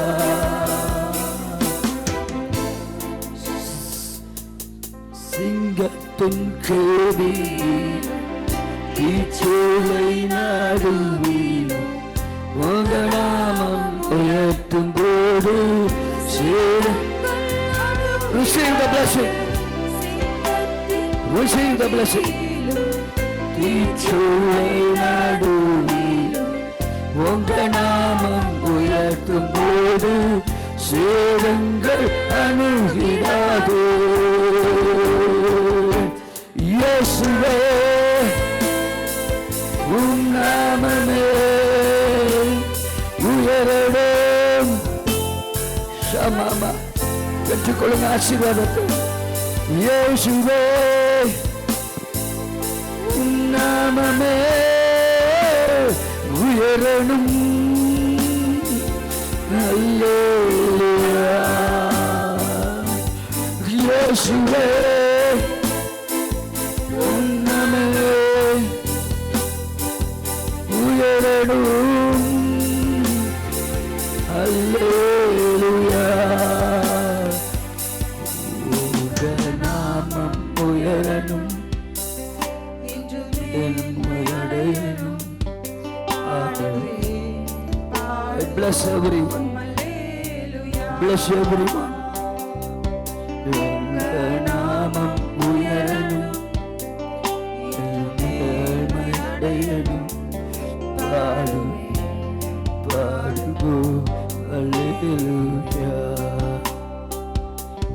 ஹalleluya ஹalleluya ஹalleluya ஹalleluya. ஒவ்வொருடைய பொருளாதாரத்திலும் செழிப்புண்டாகட்டும், தொழில்கள் ஆரம்பிக்கப்படட்டும். ஹalleluya. உம்முடைய ஊழியத்திற்கு என்று பொருளாதாரங்கள் கடந்து வருவதாக.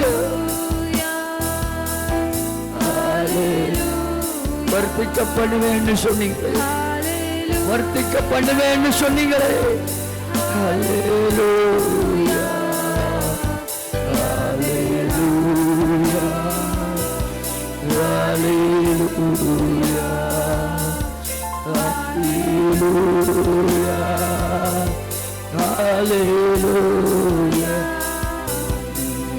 ஹalleluya ஹalleluya ஹalleluya ஹalleluya. சர்வ வல்லமுள்ள எங்கள் பிதாவே, இந்த நாளில் எங்களோடு கூட பேசி பொருளாதார கட்டுகளில் இருந்தும், பொருளாதார நெருக்கங்களில் இருந்தும், பொருளாதார பிரச்சனைகளில் இருந்தும், பொருளாதார பஞ்சத்தில் இருந்தும், பொருளாதார குறைவுகளில் இருந்தும், பற்றாக்குறைகளில் இருந்தும் எங்களை இன்றைக்கு விடுவித்திருக்கிறீர். கைகளை தட்டி எல்லாரும் நன்றி நன்றி, விடுவித்திருக்கிறீர். சங்கமாதரபா ரீதரமா சங்கரபா. I release the financial blessings of Jesus name. பொருளாதார ஆசீர்வாதங்களை இயேசுவின் நாமத்தில் கட்டவிழ்க்கிறேன் கட்டவிழ்க்கிறேன் கட்டவிழ்க்கிறேன். சங்கமாதுரபோ. அப்படியே நீங்கள் மாற்றி அமைத்திருக்கிறேன். கடன் பிரச்சனையில இருந்து கடன் பிரச்சனைக்குள்ளே கொண்டு போன ஆவிகளை இன்றைக்கு வெளியே துரத்தி கடன் பிரச்சனையிலிருந்து தப்பி போக ஒரு வழியை உண்டாக்கி விட்டு உமக்கு கோடான கோடி நன்றி. ஒவ்வொரு தொழில்கள் வேலைகளை வர்த்திக்க பண்ணுங்க, தேவையான பொருளாதாரங்களை கட்டளையிடுங்க ஆண்டவரே இயேசுவின் நாமத்தில். ஹல்லேலூயா. சபையின் பொருளாதாரத்தையும் பொருட்படுத்திக் கொடுங்க. ஊழியங்களை போஷிங்க, ஊழியங்களை போஷிங்க, ஊழியங்களை போஷிங்க ஆண்டவரே. உம்முடைய ஊழியங்கள், உம்முடைய ராஜ்யத்தின், உம்முடைய ராஜ்யம் இந்த பூமி எங்கும் கட்டி எழுப்பப்பட வேண்டும். உம்முடைய ராஜரீகம் இந்த பூமி எங்கும் ஸ்தாபிக்கப்பட வேண்டும். கிறிஸ்துவும் அதற்கு பொருளாதாரம் தேவை, அதை எங்களுக்கு தருவீராக. உம்முடைய காரியத்திற்காக நாங்கள் கேட்கிறோம். அதை செய்து உம்முடைய நாமத்தை மகிமைப்படுத்தும். எல்லா விதமான ஆபத்துகள், பத்துகள், விக்கிரங்கள், பொல்லாப்புகள், தீமைகள், கொடிநோய்கள், பிள்ளைசுனிய மறைமுக தாக்குதல், பொறாமையின் மறைமுக தாக்குதல்கள், தலைமுறை சாபங்கள், பிள்ளைசுனிய சாபங்கள், வன்கடனின் கிரிகள், கந்திஷ்டியின் கிரிகள், தீக்கண்களின் கிரிகள் எல்லாவற்றுக்கும் விலக்கி காத்துக்கொள்ளும். தீர்க்க ஆயுசு, நீடித்த ஆயுசு நாட்கள், விருட்சத்தை போன்ற வாழ்க்கையை கட்டளையிடும் இயேசுவின் மூலம் பிதாவே. ஆமென் ஆமென். என் ஆத்துமாவே கர்த்தரை ஸ்தோத்திரி, என் முழு உள்ளமே கர்த்தருடைய பரிசுத்த நாமத்தை ஸ்தோத்திரி. என் ஆத்துமாவே கர்த்தரை ஸ்தோத்திரி, கர்த்தர் செய்த சகல உபகாரங்களை மறவாதே. ஆமென் ஆமென். வலது கரத்தை உயர்த்துவோம். நம்முடைய கர்த்தராகிய இயேசு கிறிஸ்துவின் கிருபை, பிதாவாகிய தேவனுடைய அன்பு, பரிசுத்த ஆவியானவருடைய அந்யோன்ய ஐக்கியமும் நம் அனைவரோடு கூட இன்றும் என்றும் எப்பொழுது கிறிஸ்து இயேசுவினுடைய இரண்டாம் ரகசிய வருகை மட்டும் நிலைத்திருப்பதாக. ஆமென் ஆமென். ஹல்லேலூயா ஹல்லேலூயா.